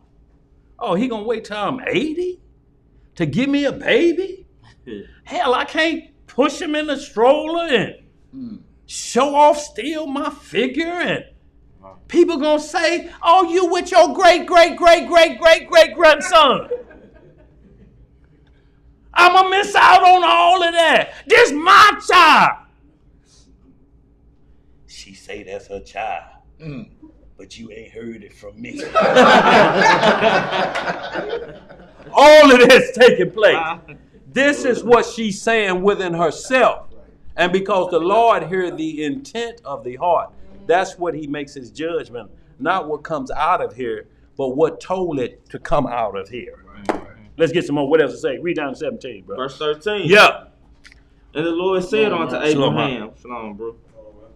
Wherefore did Sarah laugh? What did he ask Abraham? Wherefore did Sarah laugh? And Sarah ain't out the tent. Abraham didn't even hear her laugh. Mm-hmm. She'd have been close. He may have heard a little snicker or something. Go ahead. What else to say? saying, shall I of a surety bear a child which am old? Is anything too hard for the Lord? Is anything too hard for him? No. He made a dirt man, didn't he? Right. A donkey talked with Balaam on his back, didn't it? Mm-hmm. What is too hard for the Lord? He split the Red Sea. Yeah. And see what you don't get in Genesis, Jasher fills in. Do you know it was split into 12 parts for the 12 tribes? Yep. Go ahead. What else to say? It says, verse 14, is anything too hard for the Lord? At the time appointed I will return unto thee according to the time of life, and Sarah shall have a son. He said, I'll be back in 9 months, not more than 10 months. I'll be back because that's the time of life, as Solomon explains different things, wisdom of Solomon, how long it takes to bear a child, not more than 10 months. Maybe 9 months, 26 days, but it'll never be more than 10 months from the time of the conception, or the time it takes to form. What you got, Emo? I just want to back up just a little bit. You said it divided 12 parts coming through the Red Sea. I'm going to get that while you're thinking on it. Go ahead. What else you got, Emo? And they always tell us or make us think or believe that it was only one everybody went through one. Well, they don't even tell you it was on dry ground. And they don't tell you what led the way. They don't even tell you that that Pharaoh never drowned, just his army. You know, Pharaoh was standing on the shore looking. Yeah. See, because he had to get it. Go ahead. What did it say? They do tell you that in that new Noah movie. In that new Noah movie? Yeah, well, it came out some years ago. That showed Pharaoh standing on the cliff, Uh-huh. watching his army drown. Yeah. Because the Most High had to do it to him like that. But you He can tell does that it was to in the book kings. of Jasher, though. Yeah, that's what they was. Yeah. But they didn't get the Noah out of Jasher. They made that part up. Yeah. See, they pick and choose what they want. Yeah. Go ahead, but ask another question. Okay. What else you saying, Emo? So, because they came out, Uh-huh. and I'm sorry to go all the way back, you know, but they came out of 12 tribes. Right? There's not still a place where it even showed or they even told us out of the 12. 81. Huh? Well, what are you saying? Out of 12, that there's such a thing that happened. Oh, about coming through the Red Sea? Because this is what we're saying again. Moses wrote this in 40 days and 40 nights. He's hitting the pertinent points. There's parts that must be ad-libbed in to give you full understanding. But he's getting the events as they're happening. Some details are not in there. That don't mean he omitted them. Right. And then he's got 40 days to write the history of the world from Genesis 1:1 till coming up to Mount Sinai. He's got to get 5,000 years, at least 3,200 years of writing inside of 40 days, Emo. This is how fast. You talking about shorthand. He's shorthand. He writing quick. Quick, Emo. And then you can't just give him every chapter and verse and everything, and he write it in this many days. 70 books. What you got back there, bro? So when they reported it in 12 sections, is that like representing how we will be in the Kingdom with the 12 gates. 12 gates? Absolutely. Coming through salvation. Each tribe goes Through their gate. particular. Absolutely. What to say, boy? Read that real quick. Where you at? Where you want me to You in Jasher what? That's where you at right there. Jasher what chapter is that? Jasher chapter, it look like 81. Uh-huh. Yeah, 81 verse. What you Bag want? it up if you need to. Coming through the Red Sea. You can bag it up to that verse. What's the chapter 38. again? Jasher chapter 81. Verse what? We're going to start in, I'm going to start in verse 37. Then. Okay. Jasher 81 verse 36. I'm gonna 36. Yeah. It says, so the Lord said to Moses, why dost thou cry unto me? Speak to the children of Israel that they shall proceed, and do thou stretch out thy rod upon the sea and divide it. Uh-huh. And the children of Israel shall pass through it. Right? And Moses did so, and he lifted up his rod upon the sea and divided it. And the waters of the sea were divided into 12 parts. How many parts? 12 parts. Uh-huh. and the children of Israel passed through on foot in shoes, as a man would pass through a prepared road. And the Lord manifested to the children of Israel his wonders in Egypt and in the sea by the hand of Moses and Aaron. So even in his hands by the sea. Y'all understand that? So it was a miracle done in the sea. That's the miracle. Just picture we standing on this side just at the arch steps. And the Mississippi River split open like that. Into 4 parts. 4 parts. And we walk across. Now, we can't walk across to be heading to the regal room. We got to be going where we need to be. They be walking across to go to Coleman's Plaza. Right. Because that's what most of them did soon as he hadn't been even went up to get the 10 Commandments good. And they were already back partying again. After walking through those parts, after seeing the sea, I'm talking about there's a wall of water holding itself like glasses right there, and you walking through like this, and fish is flopping in there, but the road is dry as this floor. No muddy sandals, dry as this floor. And you walking through, and you see at no time, if this collapse on me, I'm drowning. And you're watching fish flopping in there, everything else, and you're walking through a wonder in the sea, and it only lasted a few days before we was right back into tomfoolery. Right back into it. Moses tell the Lord, they hollering for you down there. They hollering your name. He say, I don't know that sound. That sound like a Soul Train line. Right. Lord, that ain't no Soul Train line. There's no Don Corneliusism going on down there. Lord, like I know when my name is being called. Right. And when Moses looked and saw them dancing around that golden calf like they was at a strip club, he just threw the tablets down and broke them. And then he ground them up, made Aaron ground them up. He said, man, why you let them do it? He like, man, you know Israel, they was threatening to kill me. They said they were going to kill me, and they didn't know where you were. Hell, I didn't know where you was going. Man, I was scared for my life. But you the high priest. Man, and look, he fashioned it. Right. This, our high priest, fashioned a golden calf. This is another reason we can't linger back into the schoolmaster. He got dirt on his hands. But you know what's funny is, I haven't read anywhere where he even tried to plead with the people like, no, we can't do this. He was just like, okay. Well, he did. He said, get up there. He said, no, this thing ain't good. You'll read it in Jasher too. Okay. He like, the thing ain't good. Y'all, what y'all doing? They threatened him. Mm-hmm. In Jasher, it say they threatened him. Mm.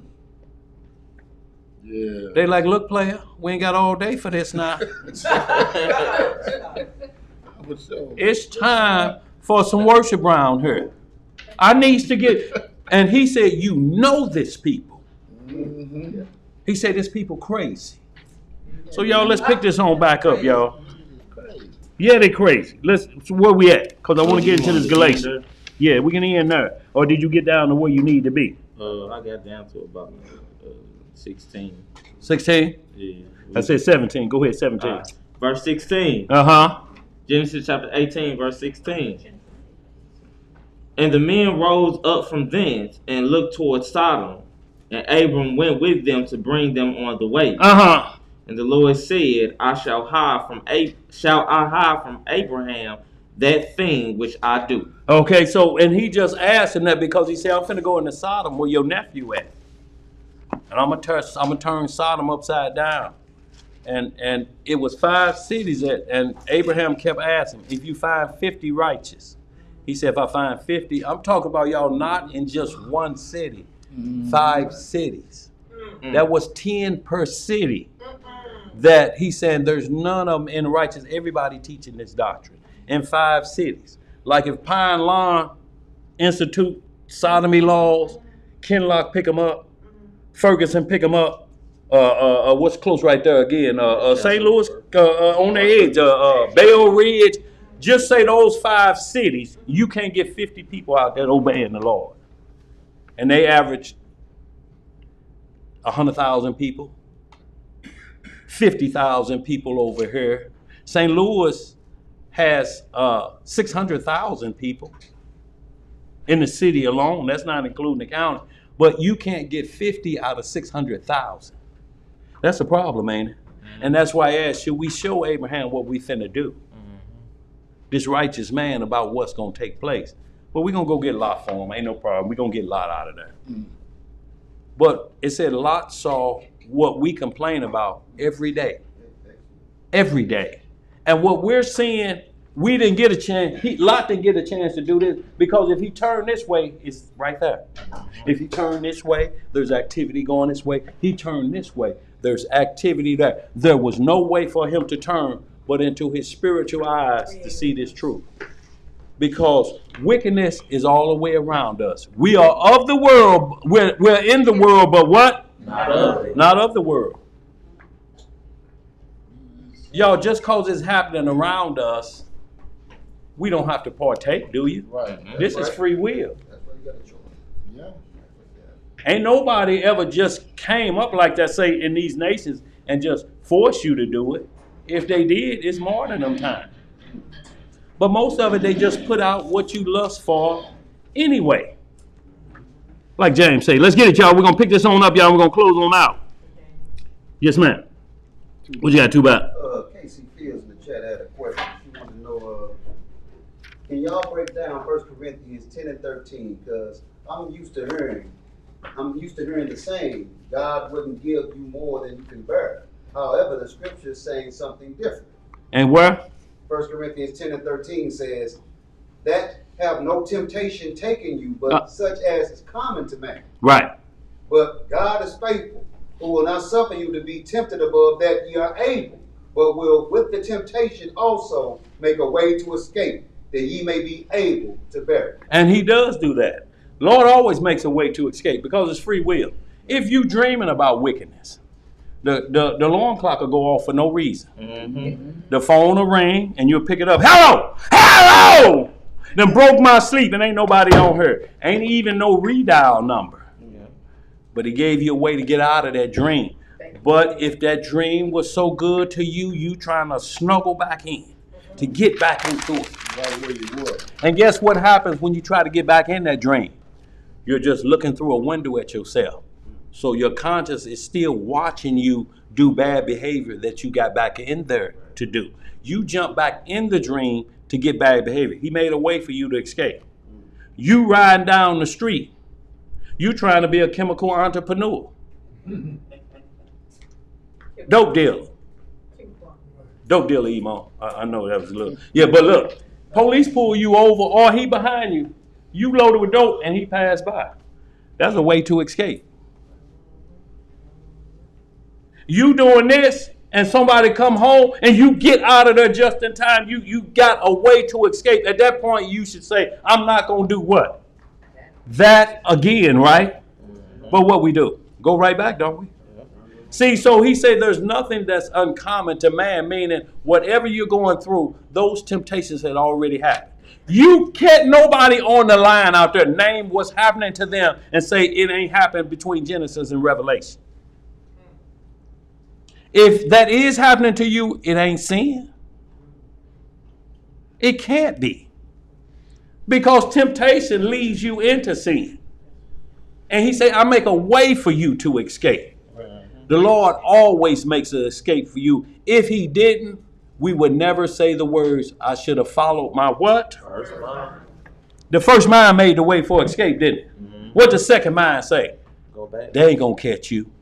Willie got away with it yesterday. I know personally. When my mama had to come up there to Kroger to get me. And when the guard lead me back and had both the other two boys that led me up there to do some 5-finger discount, I seen them taking them out the door, and I was standing there with the bag of goods. He snatched it out of my hand. He said, what you got in there? I said, nothing. He said, it's something. It's apples. Mama had just been to Sula Market and got apples. But they weren't like Kroger apples. Kroger apples was this big, and they was bright red. Them apples my mama got looked like worms had just checked out. It was going to rent another set of apples, but boy. And when he said that, he said, yeah, I heard him talk to my mama. Yeah, they done been up here twice before. So he threw them out. I got the bag. And she fixed me good. I prayed to the Lord. Have a hurricane kill us. I know we ain't in Louisiana. Make it snow. I know it's July. But the reason I'm saying why you followed the second time, because the week before, me and Ed Hallman was up at the 5 and 10 on Jefferson and Park. Some old white people owned it. And we were stuffing all of their merchandise in the front of our pants. Hot wheel cars, bales for our bike, all of that. I was looking like I was 100 years old. My belly was like that. And we walking out the door like we ain't got nothing. She just stopped it and started retrieving her merchandise like she was a doctor. She was down in my pants. I'm like, wait a minute. And pulled all her merchandise out and hollered, Bill, call the police. You know what saved us in a way of escape? Bill was over there and he was talking to a sister that looked like she was Shaq with a wig on. And all I heard was her say, what you say, mother? And she slapped him and he went under a rack of clothes. And she hollered, Bill! And ran over there and me hit Holman. Just stop. Look. And I was peeping out the window in July and my mama came over. She said, boy, what you doing in the house? Nothing. I just don't feel like going outside. She said, what you do? I say nothing. She said, if I find out, I'm beating your donkey. And she found out 2 weeks later. So I had escaped it and got lured right back in again. And guess what happened at 9 o'clock at night? The whooping happened at 2. I woke up about 9:15, 9:30. Guess who was eating one of them Sulaw market out? As soon as I woke up, yeah, I heard you got caught stealing up there at Kroger. Shut up, you. It was brutal. And all I said, all that to say, y'all, he makes a way for you to escape.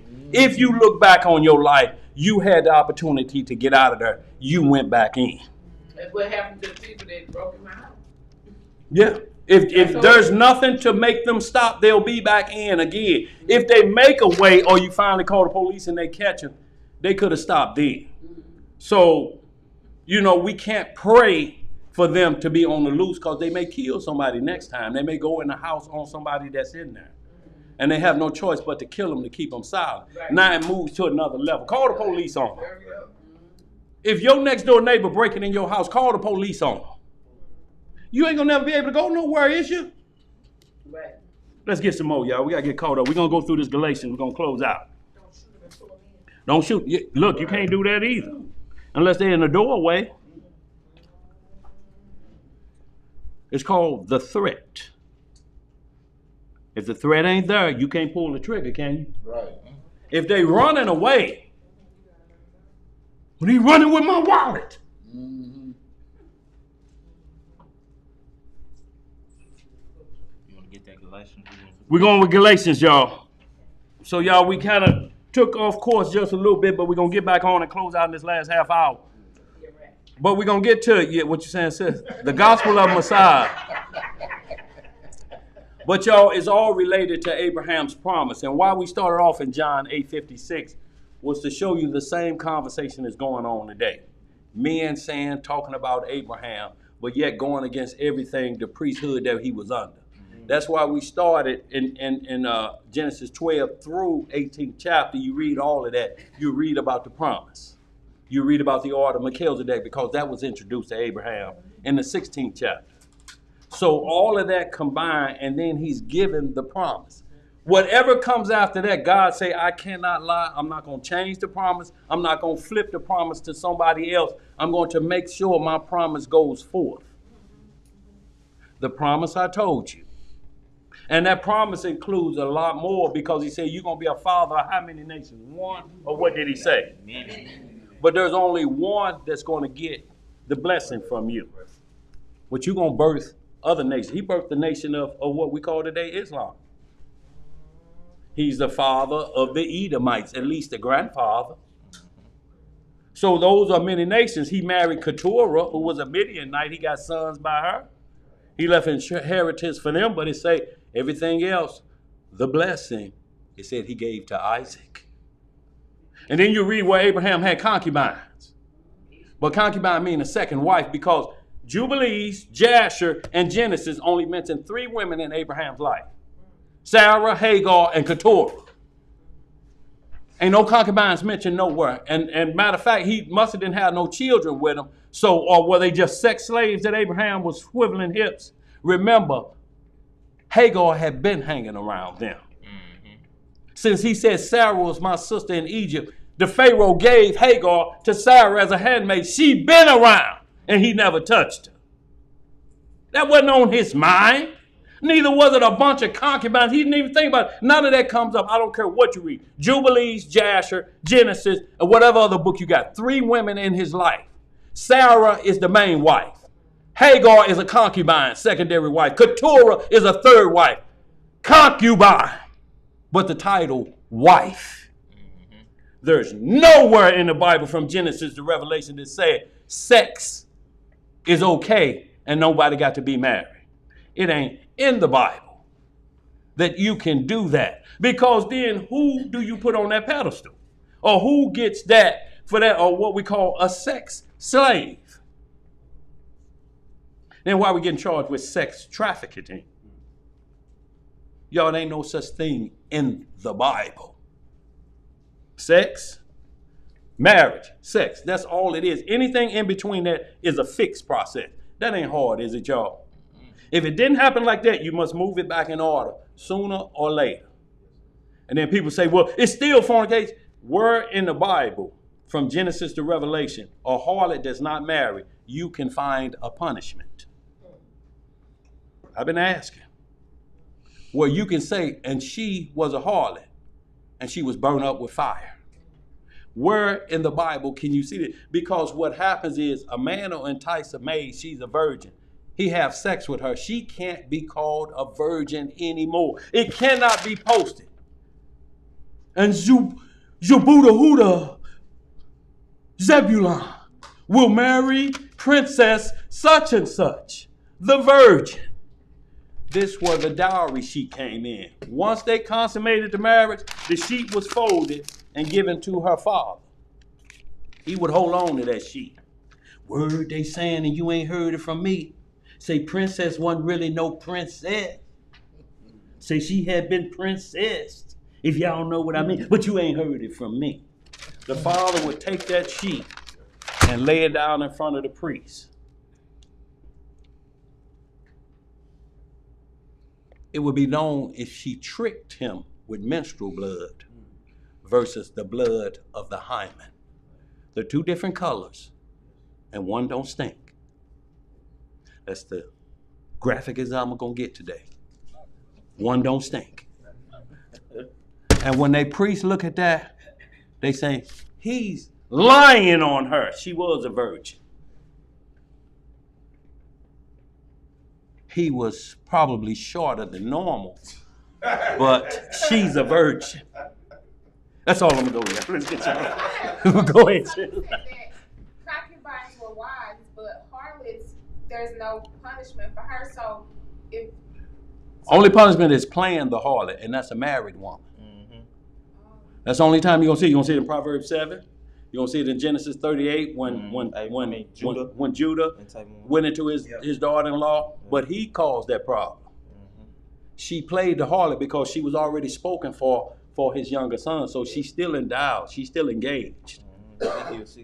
Ezekiel 16. So the men who have sex with the harlots, they get in trouble because they're not married to her. So well, when you say that, the script says they're being brought to a price of bread. Luke 15 say the prodigal son spent all his money on what? It never say he got punished. It say it brought him to a price of bread because you can't keep up. Look, it's an expensive lifestyle. I don't care what politician you see. When he's in a hotel and he's got a call girl, that's $3,000 for her. The room is $1,500 because you can't have the eyes of the public seeing what you're doing. So each visit is a $5,000 visit. Now you go home, that itch come back at the end of the week again. That's $5,000 more. If you want to keep it on the low. Then there's another 1,000. And oh, wait a minute. You done got the 18-year sentence? She pregnant? But the woman that he's sleeping with is not sinning. It's not what? She's not sinning. Unless she's doing it as a lifestyle. See, a practicing harlot becomes a whore. Earl on Monday, Rufus on Thursday, Jimmy on Sunday. She's practicing harlotry now. She's a practicing. Now that's a whole different problem. Now you get the title of whore. And if a man have a bunch of women that's whores, he becomes a whoremonger. But when we talk about harlot, because we got Judges 14 chapter, first thing, and Samson saw a harlot and he said, get her to me for wife. It was never said that she a wife. One and done. See, this is what you have to understand, son. I mean, sister, when you entice a maid. See, when we grew up, Jeremiah, you know what I'm talking about. The thing was to say, I broke her hymen. Right. And everybody patting you on the chest. You broke her hymen, dog. You broke her hymen. But you enticed a maid and destroyed her from being a virgin to a husband. And we're bragging about it. That was the bragging that we got. One boy shamed me so bad that shamed me away from that. He used to sing the Smokey Robinson song. How do you love a virgin man? I ain't no virgin. I didn't have something. Most I had was fabric burning. Dry humping. But look, they made me feel bad about not breaking the law. To turn her into, because she can't have that title anymore. It don't mean she's a bad person. That's why 1 Corinthians 7 go through all of it. And then the punishment, what I'm asking for is a single woman that had sex with one man. They may be living together. Is that breaking of the law? Mm-hmm.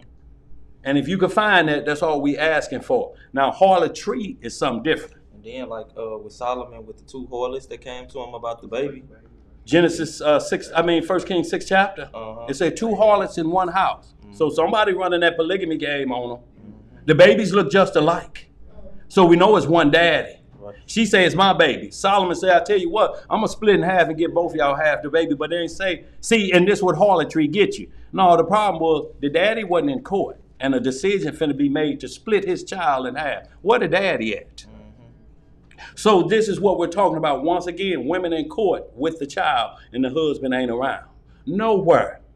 It's going to bring them to a price of bread. Yeah. Unless they get back on the right path and you don't have children from that perspective, or you get caught up in that perspective. But the woman, I'm gonna say this, we're gonna move on. But the woman that at the Samaritan woman at the well, he said, first thing he asked her, where your husband? What she say?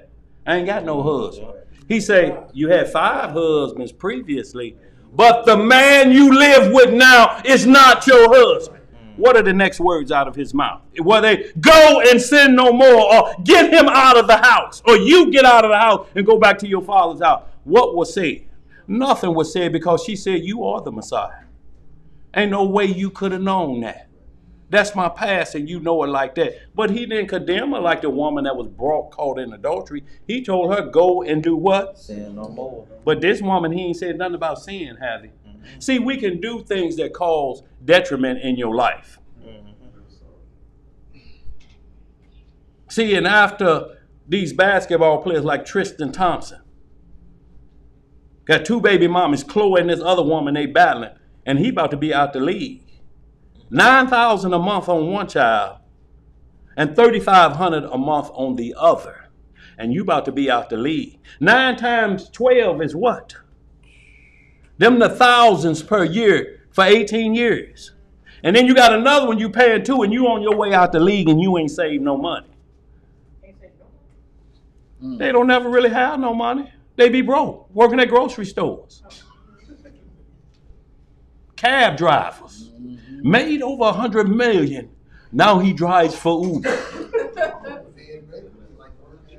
Huh? So y'all, that's what we asking. We have to go by what's transgression of the law. We can't make sin. Bad behavior is a fault. We doing something. The Lord said, I'm going to let you just have your way with that young man. But 1 Corinthians 7 tells you it deals with the married women the widow women, divorced women, and single women having intercourse. And he lays it on the line. He say, you just gonna kind of wish you were married, and what you gonna keep spending on these multiple women? You gonna wish you were married. Because what you're shelling out, you've just shelled out in a month 5 or 10 years of living with a woman. You spend $3,000 for a romp in the hay, and you may only last 2 or 20 minutes. Better to get a wife. You ain't got to keep explaining. You gonna want your money back, ain't you? Some of it is I didn't perform. It wasn't me, it was him that didn't perform. You like, wait a minute. But he was paying too, wasn't he? He just didn't show up for work. But you can't spread it to the news. She took my money and I wasn't ready. I usually last long. No, you can't do that. no. So y'all, we ain't gonna belabor the fact what we're talking about, what is law. And it tells you again, when you see you can't bring a harlot to the marriage, that's exactly what it means. These so-called polygamists have one legal certificate. They cannot get another one. So what they do is they marry another woman, third and fourth, as stealth. She's still considered a harlot because he doesn't have any paperwork on her. So yeah, you say it's 4 wives, you have 1. The other 3 are considered harlots until you get paperwork on them. Now you can go get a power of attorney because you can't get 3 marriage certificates here, but you can get a power of attorney. And you can sign it in front of 2 witnesses to say, anything happened to me, y'all come to Big Papa. $12. But you know why they don't spend $12? They don't want their name attached to her, period. So when I leave or you leave with how the program going. I ain't got no ties to you. But if I got a power of attorney, there's other responsibilities for me on this. $12, y'all. Who would know the Republican here? Theo, he gone though. How much it costs to get something notarized? If she's an adult and he's an adult, you can go to the courthouse and sign a paper. Anything happen to me, Willie Earl is responsible. My chillings is out of it. I give all my power to him. If you can do it for an attorney, why can't the woman you say be with do it for you? And it's the same thing. Attorney can act as you, can't he? Full power of attorney. You cannot be married to 3 women in a nation that says only 1 marriage certificate. It's impossible. What you do, that's what Corinthians is talking about, 1 Corinthians 7, bringing a harlot to the wedding. It don't mean that you can't have multiple women because the law allows for certain situations. It's just saying you can't have a woman that's capable of being with another man. Or that you don't know that may have been with another man because she ain't got no marriage certificate. How you gonna tell her what to do? Now see what you gonna do. You gonna find yourself sleeping in the kitchen. She gonna say, what I'm gonna do is find myself over at Tyrone's house because I ain't married to you anyway. And that's what it's gonna be, y'all. That's what it's continually to be. Because you can't get 3 marriage certificates. How is the government in your business but all 3 of them women on food stamps? The government in your business. right. What are you talking about? Let's get to some Galatians, y'all. We're gonna close out. We got a half hour. The book of Galatians, chapter 1. And y'all, just getting back to the promise of Abraham. I hope that cleared the air. It got kind of quiet about that. You know, of a man and a woman living together. If it's just that man and that woman, they still have to plan an open ceremony to the public. So just so that I'm clear, because you only can have 1 wife. So if you have other women, they're harlots because concubines are still wives, right? Concubines are still wives. So they're not even concubines because you can't marry them. So You can't find an unlegal marriage of a concubine in these scriptures, and the public didn't know about it. What that's doing is changing the word. That's that word etymology we keep talking about. You can't change concubine to mean sex slave because there's law on intercourse. There's laws for cleaning yourself after intercourse. So if that's the case, these are the rules. So how do you have a woman that you can deal with and there's no laws about that behavior? And the law tells you you have to wait till evening, no matter what woman, even your wife, to make sure that you don't have the itchies. Not saying somebody is at fault, but she could have a yeast infection naturally from food or something. That'll transfer to the man. He has to wait before the sun come down to see the damage made before he reinfects her, his wife. That's what it was for. It didn't have nothing to do with saying sex is immoral. It's the fact that you have to wait to make sure, because those exits, fluid come out of that to relieve problems. Don't you dump uric acid out of that same vessel? Yes, sir. Don't you dump a lot of stuff out of there to test and see? Don't they test your blood? Test what's wrong with you from that pee? Yes, sir. Yeah.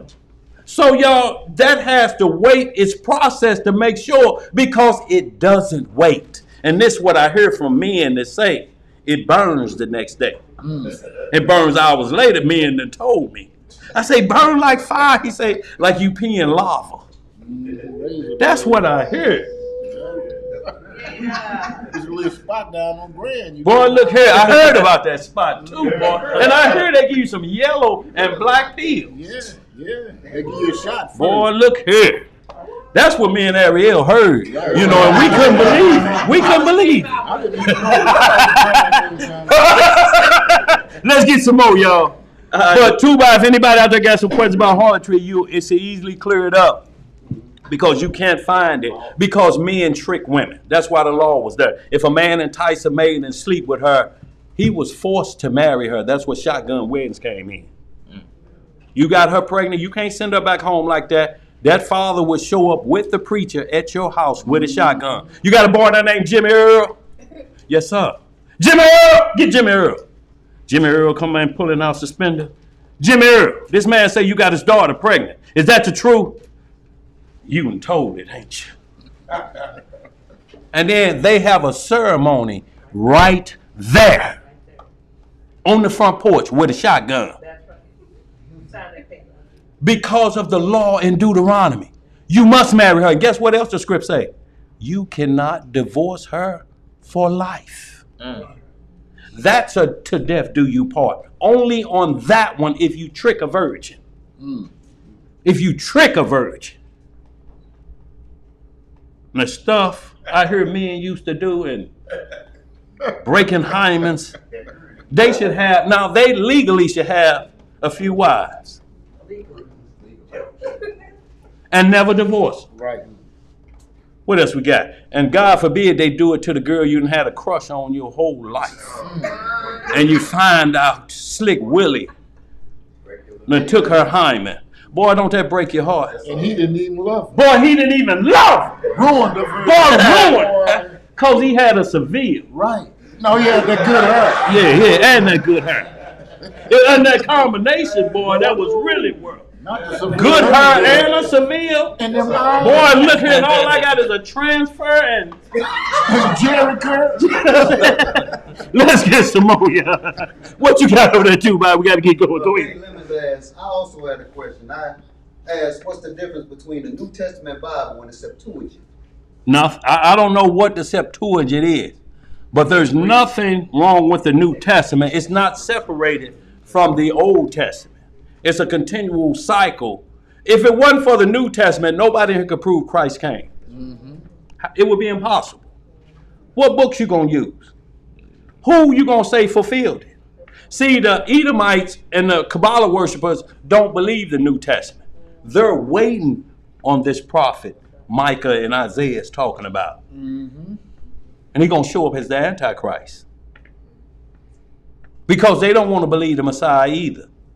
So that's where we at. But there's no fault. I don't know what the Septuagint. I think it's some kind of form of or what? Translated from the Greek. Means nothing to us. It's the law translated. What we want to know is Acts 24 and Acts 28, where Paul said, I do everything from the law. Has that changed in the Septuagint?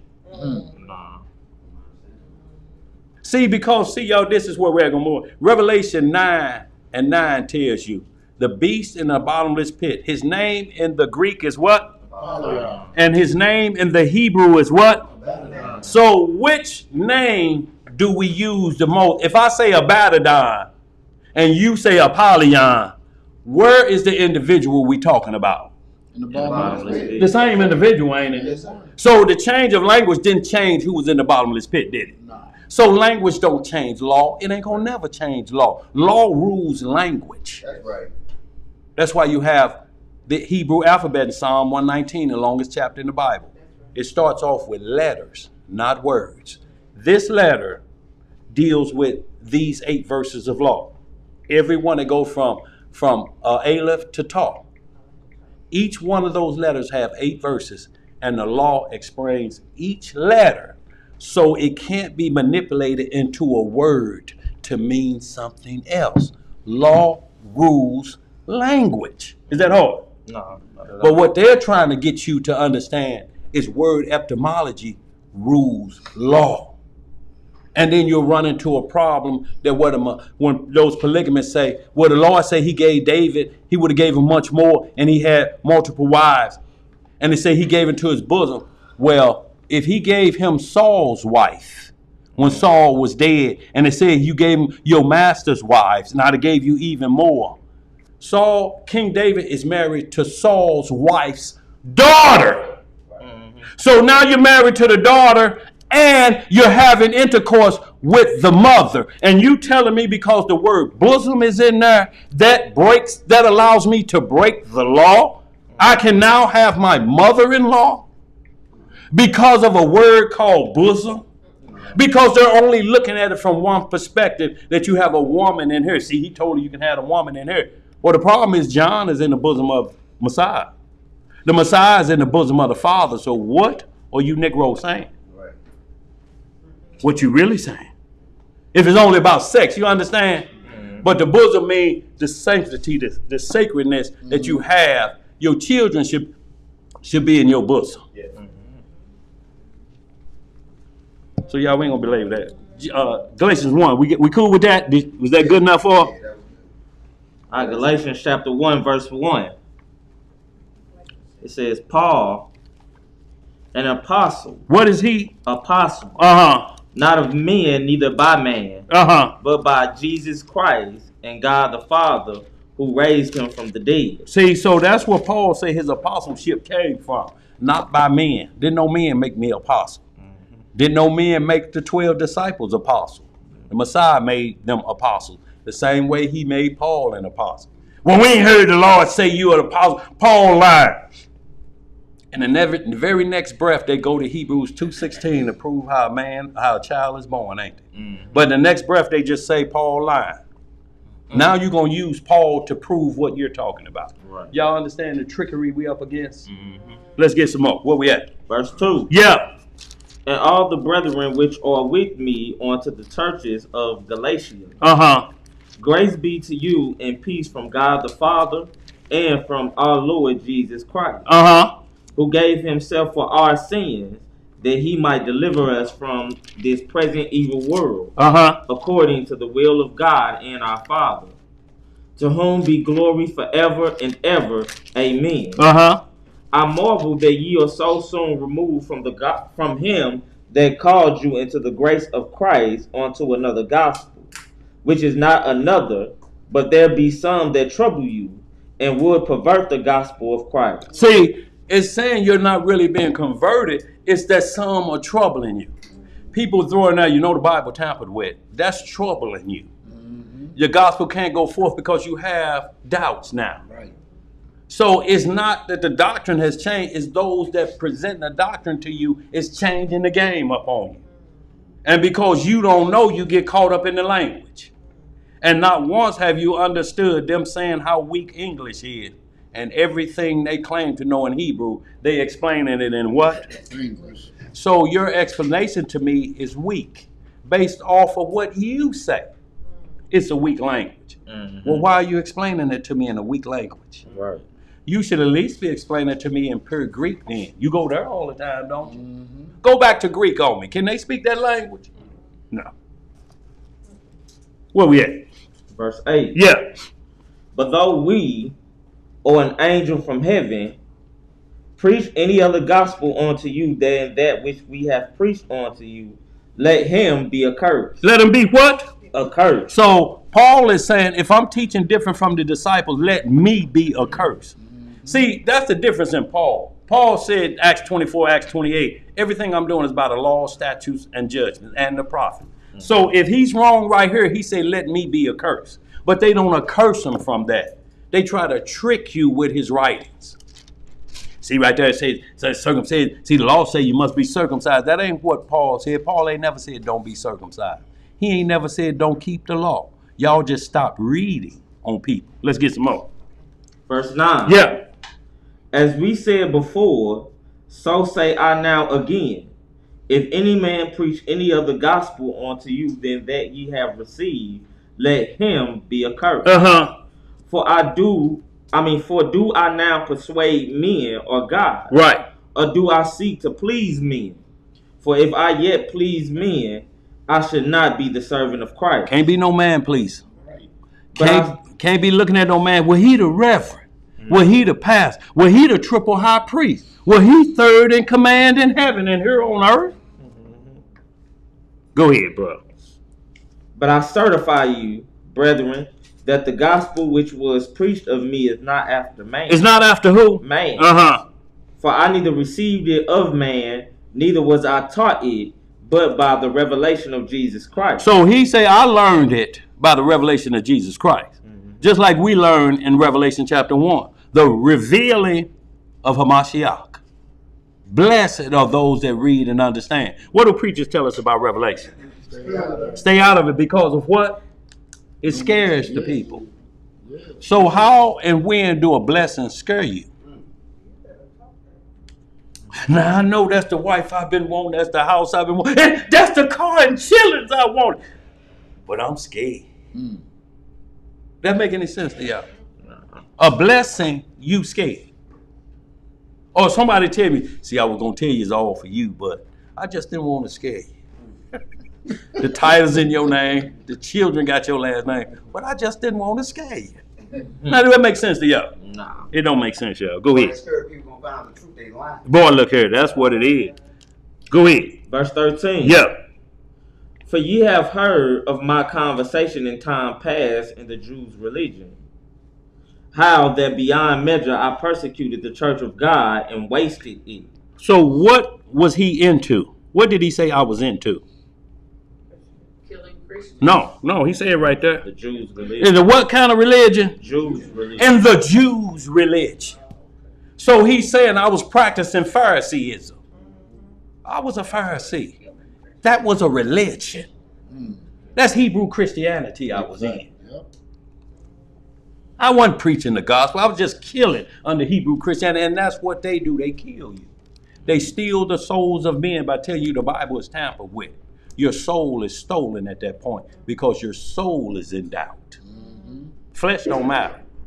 When your soul, and that's what you cry out from. You cry out from your soul or your flesh. Let's read some more. Verse 14. Yeah.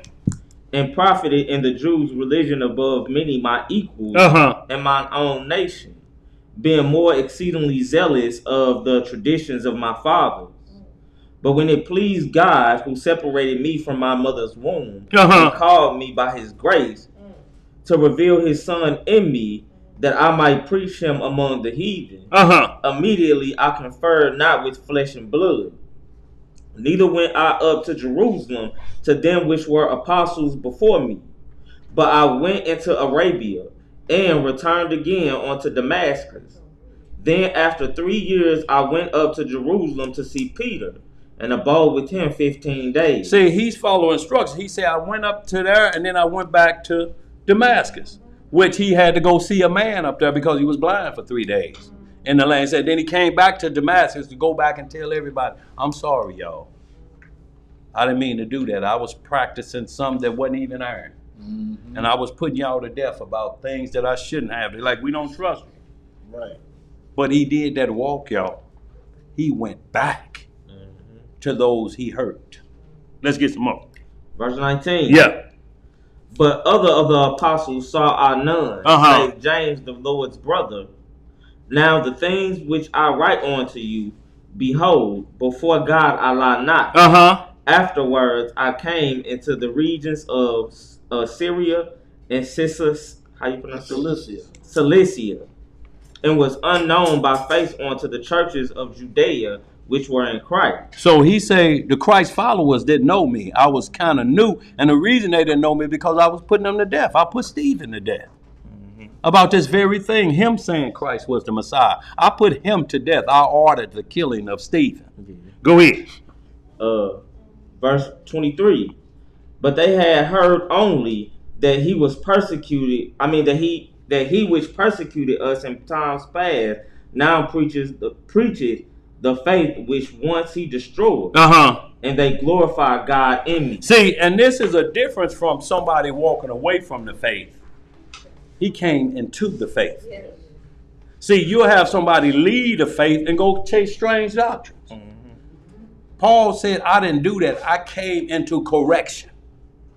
With the same Bible though, right? That he once used to curse. He came back with the same Bible. Didn't come with no new writings of no new white man or somewhere around there, some Chinese man, the son of the granddaddy of Bruce Lee. Didn't bring none of them books. He went right back to the truth of the matter and corrected himself. Like we come back. Oh, so that's been in the Bible all this time. Like we always say, you know what I'm saying? Man, that's been in the Bible this whole time. We come back to what we were told not to look at. You mean to tell me Revelations, it says, blessed is he that read it, not cursed is he that read it? In the same book, though. Let's read some more. Y'all, we'll get through chapter 2, y'all. I was going to try to get through 6, but we'll close out 2. It's going to be pretty good. Go ahead. We closing out with this chapter then? Yeah, probably. Yeah. No, I'm just asking. Chapter 2. Chapter 2. Same book. Yeah, Galatians chapter 2. All right, Galatians chapter 2, verse 1. Then 14 years after, I went up again to Jerusalem with Barnabas, and took Titus with me also. And I went up by revelation, and communicated unto them that gospel which I preached among the Gentiles, but privately to them which were of reputation, lest by any means I should run or have run in vain. So you see who he went back. He said, I went with them, I hollered them, but I came back to y'all just to make sure 14 years later that I was on the right path. You see what I'm saying? Yeah. And to discuss these things with y'all. After 14 years, go ahead. Verse 3. Yeah. But neither Titus, who was with me, being a Greek. Being a what? A Greek. Was compelled to be circumcised. And that because of false brethren unawares brought in, who came in privily to spy out our liberty, which we have in Christ Jesus, that they might bring us into bondage. So he say because of false brethren unaware, spying out on Titus. Man, he got that Gentile with him, man, walking with him. Man, that Gentile. Man, that Gentile with him. That Gentile with him. Ain't never asked is the Gentile a believer. Right. Ain't no apostle named Titus. Ain't no gate with Titus on it. It's just like Luke. They're Gentile disciples that love our Lord and believe in who we are. And they went to the Gentiles. So if it say we got to go to all nations, when do the other nations get the law from us? Or do we just go to other nations and only speak to Israel? When do they hear the law of the Lord so that they may know how and what we are to the Lord, the apple of his eye? How they going to find that out if we can't teach it? Right. How they going to find out anything? Oh, I know what we're going to teach them. Y'all doomed to hell. Everybody in Sodom and Gomorrah was created to be burned up. And you'll let that come out of your mouth. And you think you're going to win something. You just said the Lord shed innocent blood. He would make men lay on top of men and put it in the law and then burn them up. That's what you're saying. Y'all have to understand these camps is tricky, y'all. When it say men were created to be wicked and then the Lord judge his wicked, shouldn't they be in the kingdom? Right. Because what they say, Lord, I mounted them just like you said. Me, I got my cousin involved in these 5 cities, and we went and we found all the bull daggers we could find, and we brought them in, and you gonna punish me? I did what you created me for. It don't make sense, do it?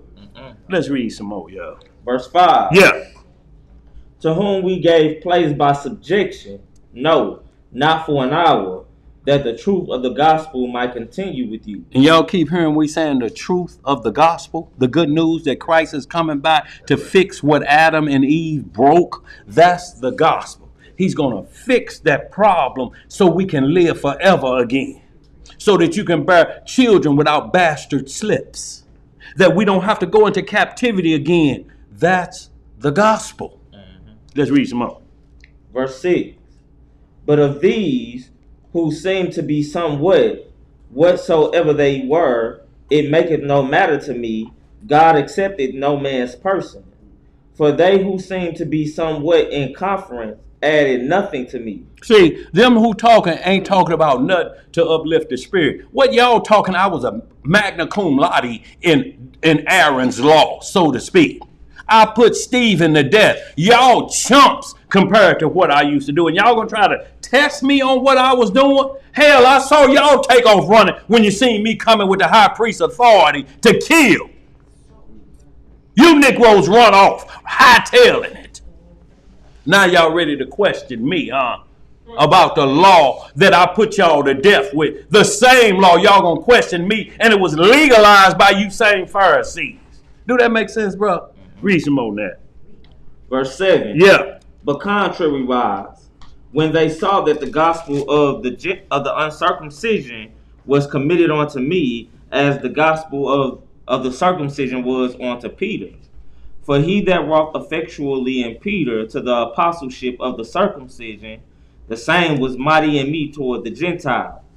And when James, how you pronounce that? Cephas, and John, who seemed to be pillars, perceived the grace that was given unto me, they gave to me and Barnabas the right hands of fellowship, that we should go unto the heathen, and they unto the circumcision. See, so when you hear Peter, they had squabs. That's what they try to make. Paul and Peter, they didn't agree. Right here, he said they gave him the right hand, didn't they? Mm-hmm. This is what we agree. You go to the Hebrews that know they Israel. We gonna go to the uncircumcised Hebrews that don't know they Israel, and to the other nations. Mm-hmm. We're going to go to them because you can't say it's just to the Gentiles or Israelites that think they Gentiles. The problem with that is Romans 11 got those people in that mindset getting a blessing. So why would I worry about if I'm Israel, if I'm getting a blessing thinking I'm a Jew? I'm a Gentile. The blessing still comes. Tribulation, honor, and the whole 9 to who? And then who? Gentiles. So if all Gentiles are Israelites who don't know who they are, why do I care about who I'm all when they say, I'm going to get the blessing? I just got to wait for you because you know you Israel. I'll wait for my car 2 months after you. I'll get the same car. Mm-hmm. If you looking at it like that. Right.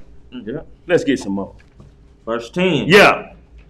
Only they would that we should remember the poor, the same which I also was forward to do. But when Peter was come to Antioch, I withstood him to the face, because he was to be blamed. See, at Antioch in Acts was the first time they called us Christ followers. Right. Not following Christianity, right, which is the doctrine that was made up in AD 32, 332, whatever, the Council of Nicaea. 325, that's Christianity. A Christ follower first called at Antioch. That's them Christ followers. Those are the anointed messiahs, those who them follow them. Mm-hmm. And then Peter tell you, if you be called a Christian, don't take it as a shot to you. That's powerful to say you a Messiah follower. Exactly. But if the script had said, if you be a follower of Christianity, that would be the problem. That's a man-made doctrine. Mm-hmm. Not a Christ follower. Let's get some more. Verse 12. Yeah. For before that certain came from James, he did eat with the Gentiles. But when they were come, he withdrew and separated himself, fearing them which were of the circumcision. See, before certain came from James, talking about Peter, he did eat with the Gentiles. See, before them Israelites came and didn't want to include nobody else in the nation. See, Peter, you was eating with the Gentile till they came. You eating with these uncircumcised Gentiles again? Instead of Peter saying, you know what, man, that vision in Acts 10 on the roof, Peter kill and eat. What y'all want me to do, players? Right. That's how he could have answered. But let's see what Peter did. What does it say? Verse 13. Yeah. And the other Jews dissembled likewise with him, insomuch that Barnabas, who was carried away with their dissimulation. See, it said Barnabas, and we read in verse 9, Barnabas and them gave him the right hand. But when Paul confronted him, he said, man, this the word I'm hearing. When Gentiles come around, yeah, you show them the word like you did Cornelius, and y'all have a good conversation. But as soon as you see some of the original 12, you act like you don't know them Gentiles. Peter eating and laughing, yes. The Lord is so wonderful. That's Peter. I mean, James. And this is the argument they had. They ain't had no argument about doctrine. They had an argument about behavior. You just went through this, Peter, in Acts 10. Right. And now you're going to separate yourself. You saw the blessing that was put on Cornelius. And you turn your back again. Let's see what else Paul said. Yeah, we're going to close on out of here. Verse 14. Yeah. But when I saw that they walked not uprightly. What did they not walk in? Not uprightly according to the truth of the gospel, I said unto Peter before them all. He didn't do it no other way. Right to his face. Go ahead. Open rebuke is better than secret love. Yes, sir. If thou, being a Jew, livest after the manner of Gentiles, and not as do the Jews, why compellest thou the Gentiles to live as do the Jews? We who are Jews by nature, and not sinners of the Gentiles, knowing that a man is not justified by the works of the law, but by the faith of Jesus Christ, even we have believed in Jesus Christ, that we might be justified by the faith of Christ, and not by the works of the law. For by the works of the law shall no flesh be justified. But if, while we seek to be justified by Christ, we ourselves also are found sinners, is therefore Christ the minister of sin? God forbid. God what? Forbid. See, you can't have the word of sin and talk in language. Sin is transgression of the what? Law. So whenever you see the word sin come up, the discussion is the law has been broken. Yeah. It's the only way. It's not the 10 suggestions. It's not the 10 helpful hints. It's the 10 commandments. Let's get some more. Verse 18. Yeah. For if I build again the things which I destroyed, I make myself a transgressor. If I build again the things I destroy, that's like I'm a repeat offender. I keep trying to build on what tore me down at first. I got 15 marriages and 16 divorces. Why do I keep trying to build on polygamy and it keep tearing me down? Right. Because I keep tearing my women down, and does a man hate his own flesh? But I keep calling my other flesh the most wickedest thing that ever hit earth. Right. Well, a man's portion is a wicked woman is given to a wicked man. Wicked woman gives to a wicked man, right? As a portion. But I'm saying he likes that portion because he keep going to that portion store. Right. Ah, boy. He ain't never said, finally, y'all, I got a coupon and somebody sent me a gift certificate to Proverbs 31. Y'all done found one. A virtuous woman. I can scrap all of the others. I finally found one that I don't have to hate and be bitter against. Have y'all heard that yet? You ain't gonna hear it. Go ahead. Because they need to be pointing a finger at it to make you feel like you're less than dirt. Always, and that'll keep you needing them for whatever they say. You ain't nothing. You ought to be in there washing dish. And take them shoes off. You're supposed to be barefoot. Is you pregnant? You ain't pregnant yet. Get in the bedroom. That's what they like. Ooh, he done summoned her. She finna get pregnant now. Go ahead, bro. Verse 19. Yeah. Yes, ma'am. Okay. For I, through the law, am dead to the law, that I might live unto God. See, he said, through the law, I'm dead to the law, that I may live to God. Through the law. The law was Aaron is going out, Melchizedek is coming in.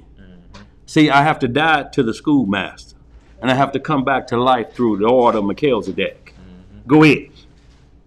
I am crucified with Christ. What is he? Crucified with Christ. Uh-huh.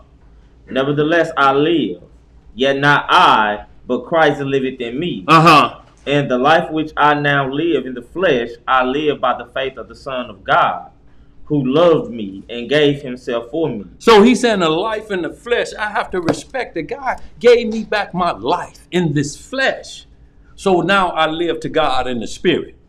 Because this supposed to be in a coffin for what I was doing. This supposed to have been buried long time ago. But my mind changed. So this gets to stay around a little bit longer. Go ahead. Verse 21. Yeah. I do not frustrate the grace of God. Uh-huh. For if righteousness come by the law, then Christ is dead in vain. If righteousness come by the law, Christ is dead in vain. So what does that mean when he's talking about Abraham? Because y'all, this still about the promise. If righteousness came by the law, this is where we're going to get into Galatians 3. We will not have time to get at it. You know. What time is it? We're going to close out 4:30? Yeah, I know you got to go. Yeah. Can you read chapter 3? I want to get to that. Because chapter 3 gets into where we're trying to get to make you understand the gospel of Christ. Yeah. All right, Galatians chapter 1, verse 3. Galatians chapter 3, verse 1. I'm going to call you back, buddy. I'm in class, okay? Galatians chapter 3, verse 1. Right. O foolish Galatians, who hath bewitched you, that ye should not obey the truth, before whose eyes Jesus Christ hath been evidently set forth, crucified among you. Uh-huh. This only would I learn of you. Receive ye the Spirit by the works of the law, or by the hearing of faith? So let me ask you this. If anybody ever kept the law and the Holy Spirit came over you, I'm just talking about you kept the Sabbath and it just automatically came. No. See, you can do the law. If we rich, everybody can do that part of the law themselves. There would be nothing that hold you back. You could give to the poor. Mm-hmm. You could do this. You could make sure your house, you're not an infidel. Mm-hmm. But if you don't believe in Christ, according to the law, you're wasting your time. Go ahead. Verse 3. Yeah. Are ye so foolish, having begun in the spirit? How did we begin? In the spirit. See, because he breathed into Adam and he became a living soul. You started in the spirit, and y'all chasing flesh now. Right. Mm-hmm. And flesh and blood can't enter into the kingdom. So why are you chasing what can't go in there? Let's read some more. Are ye now made perfect by the flesh? By the what? Flesh. See, and this is what we talk about. How are you third in command in heaven in this flesh? Right. How are you a triple high priest? And when you walk in the room, men stand up in this flesh. And you started off in the spirit. But you giving more power to this. Right. You'll hear an individual bragging out there right now. I'm debt free. I'm sugar free. I'm lactose free. I'm slim free. Out of all that bragging, you didn't say I'm lake of fire free. Because if you continue with this bad doctrine, you're going to find out if you're free of that. And I ain't passing judgment on nobody, but all you did was promoted the flesh that's going to die. You understand what I'm saying? This is going in a coffin. I don't care what you promote out there. This is going in a coffin if immortality don't happen. Right. Verily, you have your reward. And it's a flesh that's dying that you fooling yourself that is still living and can last forever. Right. Your mentor is dead. Ain't that crazy? Yeah. Let's read some more. Verse 4. Yeah. Have ye suffered so many things in vain, if it be yet in vain? He therefore that ministereth to you the Spirit, and worketh miracles among you, doth he it by the works of the law, or by the hearing of faith. So if we keep the commandments, can we walk up to somebody just because we keep the commandments and touch them and heal cancer, or do we need the Holy Spirit on us? Need the Spirit. Go ahead, bro. Verse 6. Yeah. Even as Abraham believed God, and it was accounted to him for righteousness. See how he went back? And we back to the promise. The promise supersedes the law that they're trying to keep that they can't. I'm good, Emo. Go ahead. Verse 7. Yeah.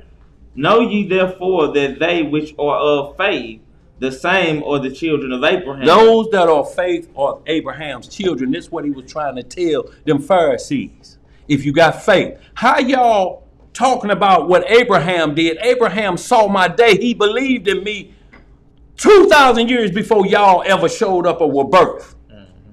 He saw my day. Y'all got to understand, he believed in me before y'all even got to Mount Sinai. Do that make sense, y'all? Yeah. That's why it's saying what you're trying to practice at Mount Sinai, the belief was before that. Go back to where it started, and then we'll understand what you're saying. Or y'all going to try to make Paul say he getting rid of the law. Paul got rid of the law of the flesh. Because it's going to die, y'all. Ain't nobody in here can look in the mirror and say, I look the same as I did when I was 18. I did, but this eyebrow just kind of short. No, I'm just messing with you. Wait a minute. They probably look, they probably saying he don't belong in this class, dude. He look old as hell. Go ahead. Verse 8. Yeah. And the scripture, foreseeing that God would justify the heathen through faith, preached before the gospel unto Abraham, saying, in thee shall all nations be blessed. In thee shall what? All nations be blessed. So then they which be of faith are blessed with faithful Abraham. For as many as are of the works of the law are under the curse. For it is written, cursed is everyone that continueth not in all things which are written in the book of the law to do them. See, what curses you? Read that again.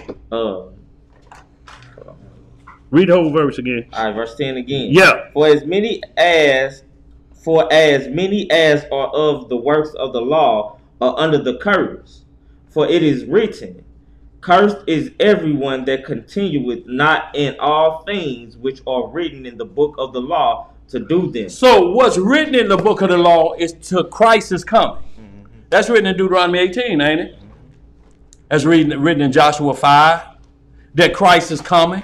That's written in Isaiah 11. That's Christ. Isaiah 53, Isaiah 7, that Christ is coming. That's in the law. How do you say I'm doing the law and you exclude Christ out of it? That's part of the law. So you're saying we're going to continue to do it, but bump Christ. How you going to do the law like that? You're trying to do help without the law. It's the same mindset, y'all. They try to set up kingdoms inside of a kingdom that you're captive to. Do that make sense? No. See, they work in the same program. It's a bondage program. And they keep men in bondage because they have no liberty of believing in Christ fully. They already got you believing he was born in a roll in the hay. And they sneak into Talmud and the Kabbalah where they say Christ is boiling in hot doo-doo. Now, those are the books they sneak in. That's why they water Christ down to a regular man. Not only that, but a sinful regular man. Born of a bastard slip. I have not known a man. They say she just didn't know she was pregnant. So she lying on the birth of Christ, the unblemished lamb. Right. He came in on a lie and fornication. And y'all want to run Hebrews 2:16. Let's get some more. Let's finish this out. Verse 12. Yeah. And the law is not of faith, but did I skip something? Yeah, I skipped verse 11. But that no man is justified by the law in the sight of God, it is evident. For the just shall live by faith. And the law is not of faith, but the man that doth them shall live in them. See, you got to have faith, because if it tell you, this who you worship. Faith gonna tell you he ain't came yet. He gonna be here in 2,000 years. Now you know, ain't nobody been living around here past 110. Right. Faith say he gonna be here in 2,000 years. What you gonna do? See, when we got into this, how long had it been since Christ been crucified? 2,000 years. Had he been back? So now why are we talking? I'm tired of waiting. You was waiting 2,000 when you first found out, wasn't you? Now you tired after a year or two. Do that make sense? So 2003, you done had enough. Do that make sense, bro? Let's read some more. Finish that out. Verse 13. Yeah. Christ hath redeemed us from the curse of the law, being made a curse for us. For it is written, cursed is everyone that hangeth on a tree. And why is cursed of everyone that hangeth on a tree? Because it's public display of your crime. It's like now they do it the same way. They hang men on a tree, but it's called, what them big boards off the highway? Billboards. They put you up there. We looking for this Negro right here. Rufus Merriweather. Last seen on King's Highway running through the back of the White Castle. If y'all see him, he's up on a cross. He's cursed. He's been crucified. So if you saw him in all these after seeing that, what you gonna do? There he is right there. There he is. How much they paying? $5,000. I ain't never liked him anyway. You know, and that's what happens. You get turned in, don't you? Somebody turning them in. But Leviticus 5:1 say, if we see a crime, you can't use the don't snitch rule. You must go to court. And that's just saying go to court. If word come to them, they say, we got word from Willie Jackson that you saw the killing down there at the Family Dollar. Who told you that? Little Willie told us, did you see it or not? Yeah, I saw it, but I ain't see everything. Well, you got to come with us and tell us what you saw so we can solve this crime. But that's snitching. That ain't snitching. Was you with him when he done the killing? No, I wasn't with him. I just saw. Well, it ain't snitching. Snitching is if I'm with you and I tell on you while we're committing the crime. Like robbing a bank, they catch you. I'm hiding good. And when they leading you out, come on, man, they got us, Daniel. Wait a minute, they say it's another one in there? It's another one in here. Yeah, come on from up under that supervisor desk. That's snitching. But if you see a crime, if you see somebody breaking in your next door neighbor house, call the police on them. Because guess whose house they going to be in next? Yo, that ain't snitching. That's to get evil out of Israel. How you going to go to work and you all day you wondering? The boss comes to you. You haven't done anything today. I'm just worrying if them badass do dirty and them going to break in my house. Go ahead, bro. Verse 14. Yeah. That the blessing of Abraham might come on the Gentiles through Jesus Christ. That we might receive the promise of the Spirit through faith. Brethren, I speak after the manner of men, though it be but a man's covenant, yet if it be confirmed, no man disannulleth or added thereto. You can't add to Abraham's promise. You can't take away from it. Because when he got it, there was no Israelites around. They wasn't even thought of. Abraham bare Isaac. Isaac bare Jacob. Jacob bare the 12 tribes. When this was talking about Abraham, wasn't no tribes of Israel even on the planet. So he was talking about his Gentile friend Eleazar, didn't he? This who I'm gonna get? No, he gonna be in the household, but it won't be him. Right. Let's get some more. Verse 16. Yeah. Now to Abraham and his seed. And his what? Seed were the promises made. He said not and two seeds, as of many, but as of one, and to thy seed, which is Christ. Which is who? Christ. See, that was the seed, that was the promise he was told. Through you, they're going to be the offspring from your seed, male or female. It's going to produce the Messiah that's going to straighten out what happened in the Garden of Eden. you're going to produce that seed, male or female. You're going to produce the seed. Because you know what? If Satan knew it was all male, all he do is kill all the male. What does that do then? The promise is none effect, ain't it? Yes, sir. Let's read some more. Y'all, we're going to close out on this. Verse 17. Yeah. And this I say, that the covenant that was confirmed before of God in Christ, the law which was 430 years after, cannot disannul, that it should make the promise of none effect. See, y'all understand what this is saying? The law came 430 years later. When Abraham got this promise, Jacob wasn't even born.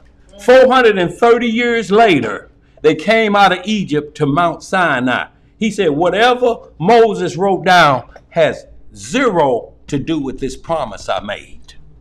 That was to get y'all back in order, to get y'all back in check so y'all can receive this promise. Y'all understand what I'm saying? Mm-hmm. That law was created to get you the promise. If the promise goes away, you're doing that law in what? Vain. Do that make sense, y'all? Mm-hmm.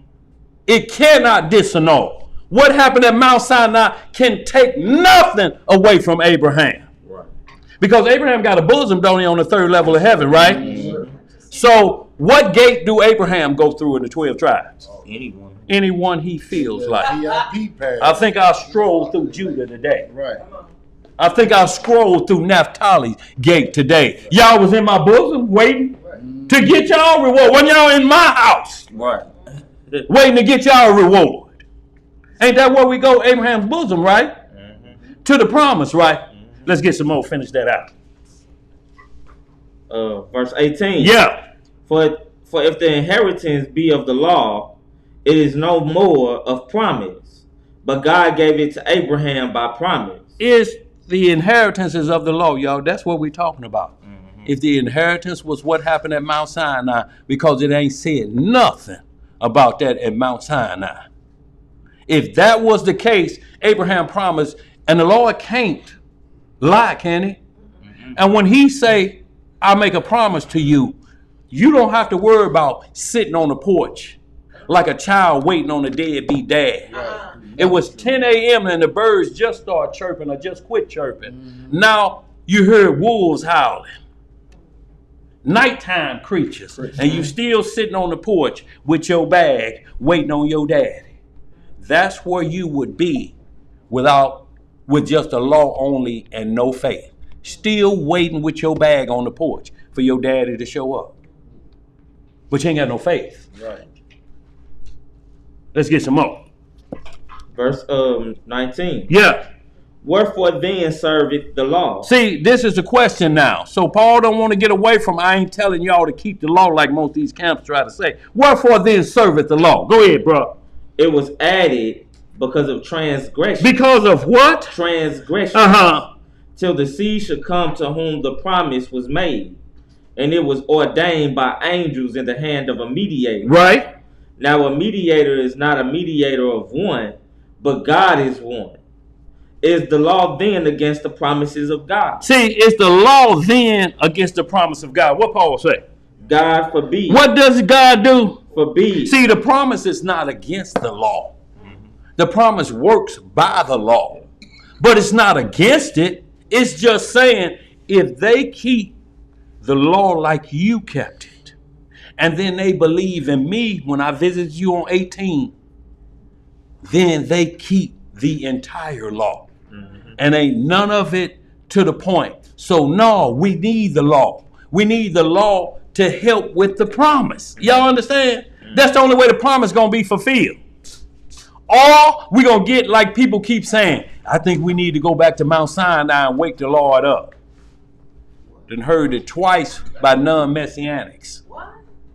Mm-hmm. One sister that we had used to try to usurp authority till we told her get going. She now run a whole congregation and men sit at her kneecaps and she taught we need to go back to Mount Sinai. For what? What you going back there for? The Turkish government run there. You can't even get over to East St. Louis. Half of y'all because you're crossing states and on papers. And you going to Mount Sinai? Right. When the Turkish government going to sign off on that? Why are you going to present it to them? We're here as Israelites that don't believe in the Messiah anymore, and we want him to answer us at Mount Sinai. We have on our boots, and we have walking canes, and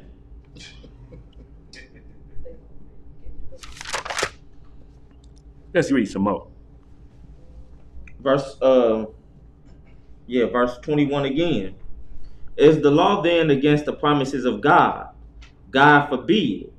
For if there had been a law given which could have given life, verily righteousness should have been by the law. And this is what we're talking about. Like they promote fringes. Mm-hmm. Did fringes come in via a curse, or did they come in via righteousness? A curse. See, so what reminds us of the law before fringes? Spirit. The what? The Spirit. Yes, sir. Because the Spirit is true. Mm-hmm. The Spirit moved on the waters in Genesis, right? Mm-hmm. And they also said, let there be light, right? Mm-hmm. And the earth came forth because of the Spirit, right? Mm-hmm. Mount Sinai, that had nothing to do with that Spirit. So when you started to wear fringes, you wear fringes because it was told. They went out there and picked up them sticks anyway, didn't they? Mm-hmm. He said, didn't I tell them? Yeah, but some of them say, they swear they didn't hear you say it. He said, well, I tell you what, make fringes for them and put them around their border. And so every time they think they forget something, look at it like this, and it'll remind you. Shalom, bro. But did that come off a curse or a blessing? Did it come off a disobedience? Disobedience. So while we champion, I don't see your fringes on, dog. I don't see your fringes on. They are right here. That's right. Hey, yeah, let me see. We need to go to the doctor. I hear they got a machine you can look through there, and you'll see the fringes right here. But how you got them on down here, and you breaking the law? Mm-hmm. You got fringes on in the strip club, Oh, man, that's but you got righteousness on your mind. You got righteousness on your mind. Yeah. and you make it. Boy, look here. That's what we talking about, y'all. This is what this is saying. When you have to make laws for bad behavior, we didn't have makeup laws for bad behavior. In the beginning, what Adam was given a set of rules. You're born immortal. Just follow these and there'll be no problem. Once you break it, now we have to create a law to fix it. Mm-hmm. This is what they're not understanding. Right, if a man lieth with a virgin, and he entice her and lay with her, there's a curse come behind that. But if we go in the beginning, where it was told to you, be fruitful and multiply after the wedding ceremony. Mm-hmm. Because there was a wedding ceremony. He walked Eve down the aisle like a father to the man, didn't he? Mm-hmm. Didn't it say he brought the woman to the man? Yeah. And they got married. And before they can go to the wedding chambers, guess who slid up in there? Really? After the wedding. What's this wedding talk? So, what are you talking? One man only? Yeah, just one man. Yeah, so a player like me can't get none. And she saw a tree one to be desired. Right. All of this, baby, priesthood. You want none of this. You want dirt. That's what you want, dirt, man. You don't want none of this. And a tree one to be desired. Mm-hmm. She took of the tree. Yep. And did what? Ate. And then she showed her husband. This is how we supposed to get down in the bedroom. And he said, sounds interesting. Go on. But he knew up here. He knew up here the minute, 2 or 20 minutes that he exploded.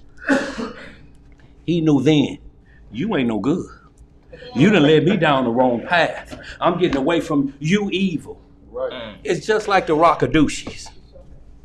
When Daikon feeling through the window between roof legs. Oh, yeah. And then when he have her, he say, you the devil. You are the devil. See what you making me do. See what you making me do. Making you do. Now you stuck your hand in my window while I was asleep. And because I grabbed your hand and held it there, I'm the wicked one.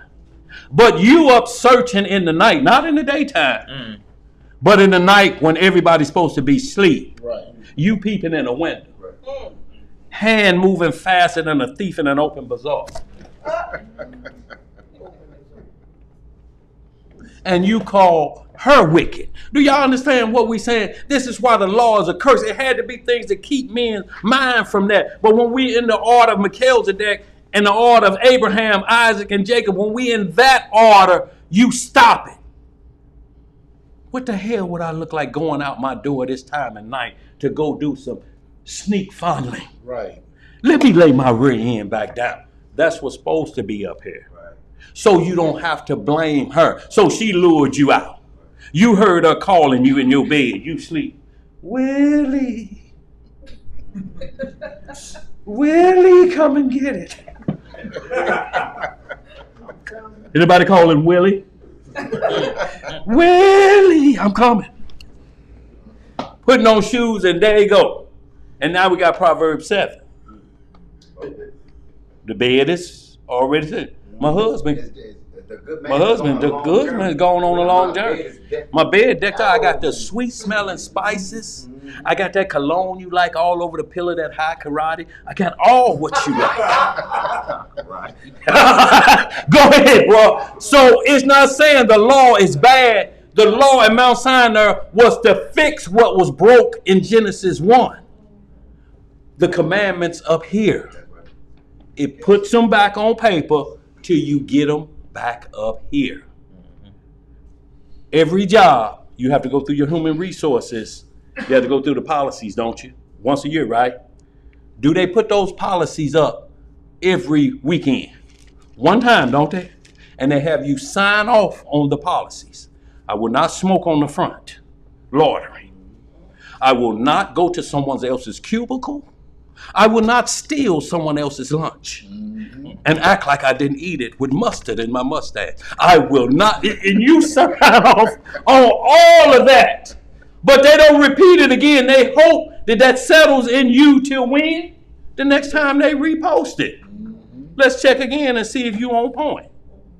Y'all, this ain't hard. Let's read some more. Finish that out, Nat. We're going to get on out of here. Verse 22. Yeah. But the scripture hath concluded all under sin. What the scripture conclude? All under sin. Uh-huh. That the promise by faith of Jesus Christ might be given to them that believe. See, that's the only way you get the promise, if you believe in Christ. That's what John 3:18 say. Those who don't believe in Christ is what? Condemned already. Yeah. You already are through peace. The belief has to be on who is going to fix the problem in the garden. And if you bring the problem fixer in through a blemish process, how can the problem be fixed? Can't be fixed. Just gonna have another problem, ain't you? Would you let a horticulture expert do some plumbing for you? Nah. It's been stopped up, dog, and it's bagging up. Well, you know, I'm known to make flowers sprout. And ain't got nothing to do. Look here, he with a bag of seeds and a shovel. Right. And your toilet backed up. Right. Y'all understand that? That's trying to keep the law without faith. Mm-hmm. Don't work. Because all he gonna do is dig it in there and like flush it again. Mm-hmm. Do it work now? And it come out all over him the same way. You got a deeper problem, dog. Come out of here. Right. That's what it'll be. That's how they leave you. And that's why I say if your righteousness don't exceed the righteousness of the Pharisees, don't even look at the kingdom. If camp teaching got you, if anybody's saying the Messiah was born in a roll in a hay, if they're saying Joseph his daddy, that's what they're telling you. How can blemish fix blemish? Is it possible? No. It's like washing your hands in dirty water. Boy, You must have ate his spiritual Wheaties. boy, I'm telling you, that was a good one. Y'all get ready for dinner. And that water right there. And 10 people that took a bath in. 3 of them been baptized in. And you in there like this. What's first on the menu here? Them hands dripping with dirt, filth, foot And that baby was in there. Boy, look here. Oh, man. Oh, man. Go ahead, bro. Verse 23. But before faith came. But be what? Before faith came. We were kept under the law, shut up unto the faith which should afterwards be revealed. Wherefore the law was our schoolmaster, to bring us unto Christ. It was to do what? Bring us unto Christ. Not to tell us don't believe in him or don't believe in the New Testament. That's what it was for. That's what the law did. The law is just to correct what happened in the garden. That ain't hard, is it? And he said, Abraham, I'm going to promise you we're going to fix what happened in the garden. We're going to get rid of all this foolishness. I promise you I'm going to do that for you. You hear me? Abraham, I hear you, Lord. How old are you now? 99. I'm going to give you a son. What? Your woman, 80, right? 90. Yeah, 90. I'm going to reverse her process. And I'm going to give y'all a child.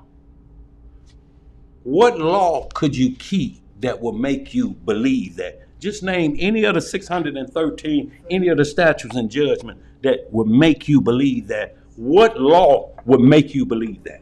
What law is written, if you keep this law, it will reverse menopause? What law that you can read, it will reverse old age vasectomy? And I'm just meaning when men get past their point. What law can we read in them 613 statutes and judgments that say, if you do this, you'll be relieved of that? And what law could we do to guarantee you will get into the kingdom of heaven if you do this law? None. Read some more, bro. Finish that on out.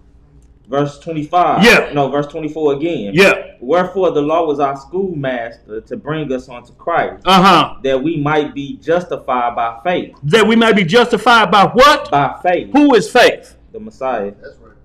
Faith without what? Works is dead. Works without what? Faith is what? Is dead. You got to have both of them. So he ain't never got rid of the law.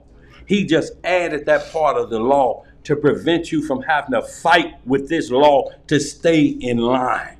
And understand, y'all, we only come at people with the curse. You ain't got your fringes on. You ain't got your curses on, dog. See, y'all understand what we do? We go law to law with each other, but we don't go faith to faith with each other.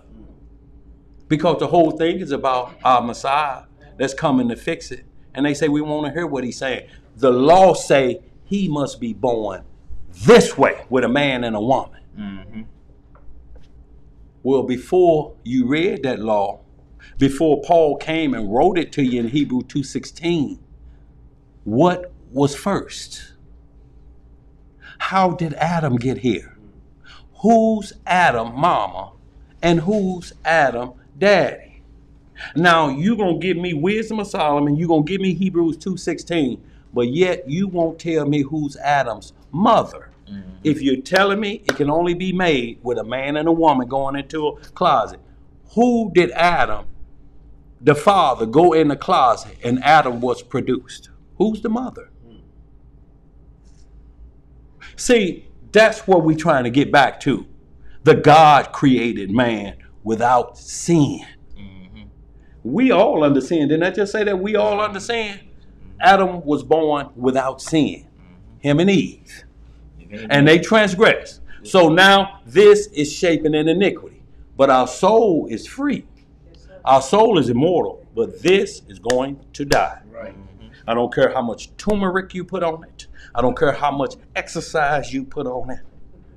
It's going to die. If you could work out like this, and then you say, now smell my arm. And it smell like a newborn. And you bite on. Boy, you done revived that to a newborn skin. It don't taste salty or nothing. It tastes just like a baby. You know, because you can bite on a baby. Because you fear no unnatural taste. You know what I'm saying? No unnatural wrinkles. You can't say, what the hell is this? This look like you got psoriasis on your arm, right? How old you? 3 months? So, y'all, that's all we saying. The diet is perfect to stretch this dying flesh out. So when the time comes and you lay down and your children are around, this flesh goes to sleep peacefully. Right. It looks in good shape. And guess what people say at your funeral? He looked good though, didn't he? But what is he? Dead.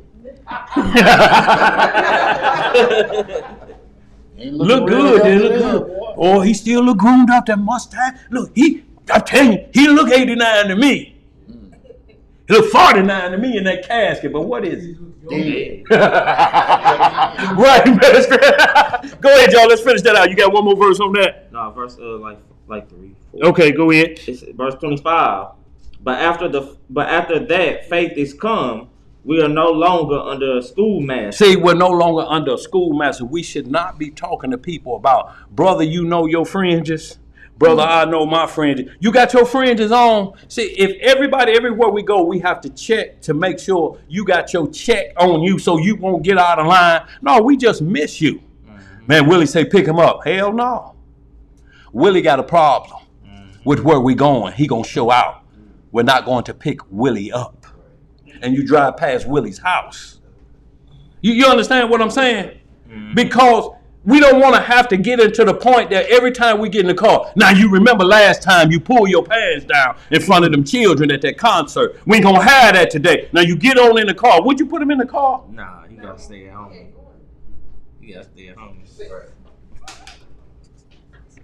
Because when he come out, he had on sweatpants. So we know he got easy access on his mind again. If he had a belt on, we could deal with it. Go ahead, bro. Verse 26. For ye are all the children of God by faith in Christ Jesus. Right. For as many of you as have been baptized into Christ have put on Christ. There is neither Jew nor Greek. There is neither bond nor free. There is neither male nor female. For ye are all one in Christ Jesus. And if ye be Christ, then are ye Abraham's seed and heirs according to the promise. So, y'all, when you get into chapter 4, which we ain't going to get into because we later time, but when you get into chapter 4, he talks about the law and Mount Sinai, so you get some good understanding. Is that right? Yeah. Can I do that real quick, y'all? Just verse 24 and 25. Just Galatians 4, 24 and 25. This is very important. Y'all, we're going to close out. I promise, y'all. I promise. I promise. Look, I ain't promised yet, I promise. Hey, bro, you gonna hit that for me? I gotta. I'm going to hit him. He going to hit it. Go ahead, bro. I know you got to run. I'll holler at you, bro. Be careful out there. We're going to Galatians 4, y'all. I just want, y'all, this wraps it up about the schoolmaster, y'all, and tell us it's the priesthood. It's Aaron and Melchizedek, but it ties it up in Mount Sinai and what was told at Mount Zion, so we understand even more that the law is not done away with. It's just done away with when you constantly need the law to fix your bad behavior. When are we going to stop? We're going to start about 4. Read that right there, 4:21. Just read that for me. Reading in the book of Galatians chapter 4 and verse 21. Yeah. Tell me, ye that desire to be under the law, do ye not hear the law? So anybody that's talking law, we have to hear the law. You got to keep the law, keep the law. Anybody that desires to be under the law, we got to keep it. Go ahead. Verse 22. For it is written that Abraham had 2 sons, the one by a bondmaid. The one by a bondmaid. Ishmael by Hagar, the bondwoman. Go ahead. The other by a free woman. Sarah, the free woman, bearing Isaac. Go ahead. Those are the 2 sons. One by a bondwoman, one by a free woman. One under the law because she was given to her as a handmaid. So under the law from that perspective, one by a bondwoman. Gave to us because of a law, and we were bound by that to keep her. Go ahead. But he who was of the bondwoman was born after the flesh. What was he born after? After the See, flesh. he was born after the flesh because it came after a fleshly decision, not spiritual. When they told Sarah, you're going to have a child at 90 years old, she laughed. And then she went and got her bondwoman, which is her handmaid, so she's under bondage, so to speak, but not like we was. She wasn't beating and whooping on her. You know, because Joshua 10 tell us, Hagar went all the ways of the daughters of Israel. That's the way Hagar was like. So it tells you that the bondwoman, y'all understand what it's saying? You had the child by the bondwoman. That was your firstborn child. The woman that was a handmaid, that's your first child. Let's read what else it say. But he of the free woman. But he of the free woman, Sarah, go ahead. Was by promise. But was by what? Promise. See, y'all see how promises is right there. Go ahead. Verse 24. Which things are an allegory. Which are what? An allegory. See, he's saying, y'all, we just comparing the two so you get a better understanding of what we're saying. Melchizedek, Aaron. We just doing a parable that if it makes it easier for you to understand. Go ahead, bro. For these are the two covenants. The one from the Mount Sinai, which gendereth to bondage, which is Agar. Is Hagar or Mount Sinai. The one, it was two covenant, one from Mount Sinai, which gendereth bondage, which is Agar or Hagar. Mm-hmm. Go ahead. For this Agar is Mount Sinai in Arabia, and answereth to Jerusalem, which now is, and is in bondage with her children. Read that again, please. For this Agar is Mount Sinai in Arabia, and answereth to Jerusalem, which now is. Who do Mount Sinai answer to? To Jerusalem. See, y'all understand this is after John the Baptist baptized the Messiah. I shall decrease. He shall do what? Increase. See, so that's where it's saying Jerusalem, which answer it now to Jerusalem. We don't answer about Mount Sinai. We answer about Mount Zion. He did a sermon on the mount too, on Mount Zion. Matthew 5th chapter is the Sermon on the Mount. You have heard of old it was said this, but I tell you, you better do it this way. That was a Sermon on the Mount. Mm-hmm. I have not come to change the law, statutes, or judgment, but to fulfill. That's on Mount Sinai. That's Trump and Hagar or Mount Sinai. This is Jerusalem. He's bringing forth this in the 5th chapter. Go ahead, bro. Read that out. We're going to close on that. And is in bondage with her children. Uh-huh. But Jerusalem, which is above, is free. What is Jerusalem? Is free. And what is it first, though? Which is above. So it's above Aaron. Go ahead. Which is the mother of us all. Uh-huh. For it is written, rejoice, thou barren that bearest not. And y'all understand why it's the mother of us all? Because that's where Adam was taken from. Jerusalem, that's the dirt. That's why Eve is the mother of all living. That's Jerusalem is where the new kingdom comes down. It sits back down in Jerusalem, east of Eden. The world is Eden. The garden was placed eastward in Eden. That's where the kingdom is coming back to, the new city, eastward in Eden. That's above us all. That's where it's coming to. What we go here, we're going back to Mount Sinai for, going back to Egypt for. Ain't nothing coming back there. Let's read some more. Finish it out, bro. Break forth and cry, thou that travailest not. For the desolate hath many more children than she which hath an husband. Now we, brethren, as Isaac was, are the children of promise. As who was? As Isaac See, was. Isaac was the promise. So when you read about Abraham's wives, Sarah, Keturah, Hagar, read the inheritance that he gave to Hagar and to Keturah's children. And then read the promise he gave to Isaac. Jubilees, the book of Jasher, and Genesis talks about Abraham 3 wives. You're going to see the word concubine, but that means the second wife that he's taken on. So that we get a clear understanding of what's going on. But Abraham didn't have no concubine. He didn't have no extra woman laying on the side and didn't have children by him. Or they're not even mentioned. David's concubines are mentioned. Right. Secondary wives. Jacob's concubines are mentioned because they are the handmaids of Leah and Rachel. Zilpah, Bilhah, what's the other one's name? The other ones were all bondmaids to Rachel and Leah. He did not have control of them. They say, we'll give you her so I can have a baby by you. And hell broke loose. Just like hell broke loose when Sarah said, I'm going to give you Hagar. That promise too far off for me. I don't believe no milk going to come back and needs to nurse a baby. I just don't believe it. Hagar!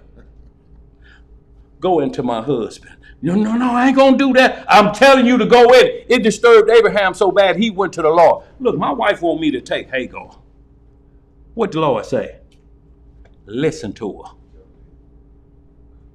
And he took her, it didn't say concubine. It say she became his wife. That ain't hard, is it, y'all? Let's read some more, y'all. We're going to finish this out. Verse I'm about 29. to stand up because I said I wasn't going to go no more. Go ahead. But as then, he that was born after the flesh persecuted him that was born after the spirit. Even so it is now. And that's why we're persecuted and hated by the whole world, because we have the spirit and they're born under the flesh. They're getting blessed by Abraham. Right. Ishmael had 12 tribes and he owned all the oil in Saudi Arabia. Esau, it didn't get the promise also, but he owned all the diamond mines and took all the oil from them. Mm-hmm. They are world rulers on this earth. They control the money, but the promise went to Isaac. Right. And that's that everlasting promise that your kingdom don't end. This one had 400 on it for this group. This one has 600 on for this group. But Isaac blessing, the kingdom runs to eternity. How long eternity, y'all? Forever. Let's read some more and close it out. Verse 30. Yeah. Nevertheless, what saith the scripture? What saith what? The scripture.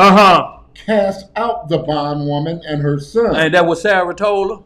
She got to go and she got to take your son with her. This what made the brother say Abraham went off, because he listened to him. It disturbed Abraham that she was making this request. But Sarah had the power to divorce Hagar out of their relationship because she belonged to Sarah. I brought her in. I could be the one to tell her to get going. And guess what? Abraham went back to the Lord. She talking about throwing my son out there and the woman, Lord. What did the Lord say? Throw him out. Listen to her. Throw him out. Because Ishmael was beating up Isaac and didn't know if Hagar was telling her, go in there and choke him. Put that choke move on him. You know how they do on MMA. Do that Arabian MMA. You know, twist him up good. And he was noogie him. Because he was 13 years old at that. Elbowing him in the stomach. Pushing his food off to the side. And that's what Sarah saw. She said, he gonna try to kill Isaac and get that blessing. Yep. Get him out of here. But who fault was for it bringing him in there? Let's read some more. Cast out the bondwoman and her son. For the son of the bondwoman shall not be heir with the son of the free woman.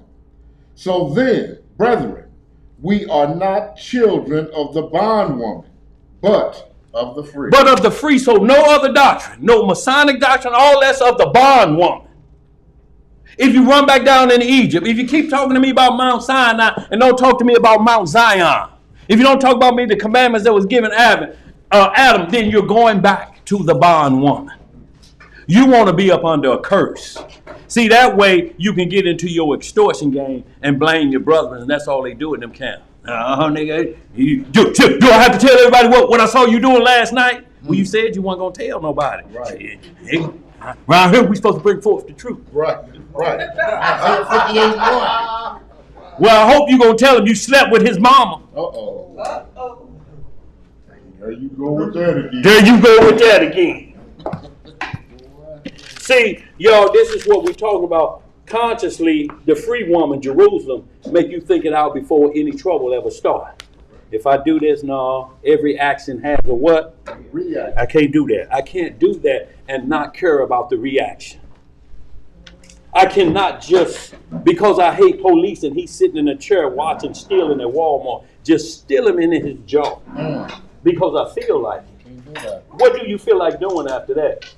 Going to jail, don't you? We're going to close out, y'all. We got any more questions out there, too, bye. Notice I am through. Notice I'm rattling on. I'm through, though. Hey, look, what is this? Clothes are open. It's closed. Okay, this. Look. Did I lie? Is it closed? All right, what you saying, Karen? I heard you. Speak the word in your sleep and get up. Yeah. Yeah, me too. All right, we're going to get this closed in prayer. And it's with the Most High's permission.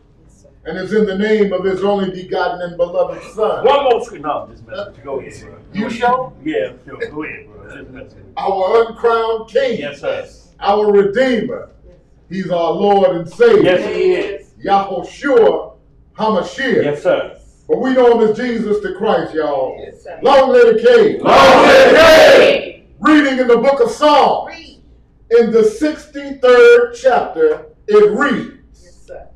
O Yah, thou art my Elohim. Yes, sir. Early will I seek thee. My soul thirsteth for thee.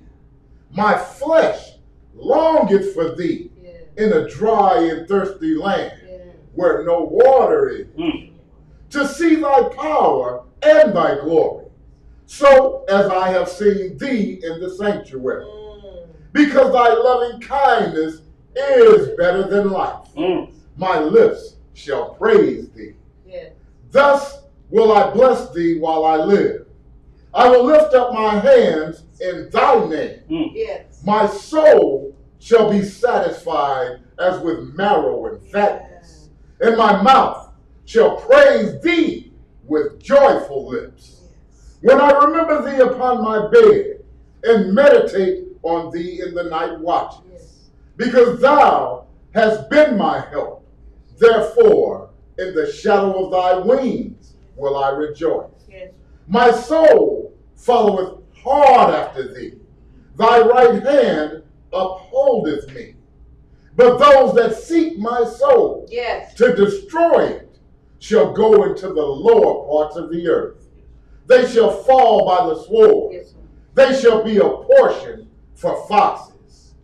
But the king shall rejoice in Yah. What? Everyone that sweareth by him shall glory. Yes, sir. But the mouth of them that speak lies shall be stopped. Hallelujah! Say that! Y'all got to shut that too. We greatly appreciate it. Thank you, worldwide audience. Keep the questions coming, y'all. Keep them coming. But if you will, at least tell us why you're asking the question, so we can, at least address it a little bit quicker. And then, class won't have to go so long, and we don't have to. Psalm 63. 63.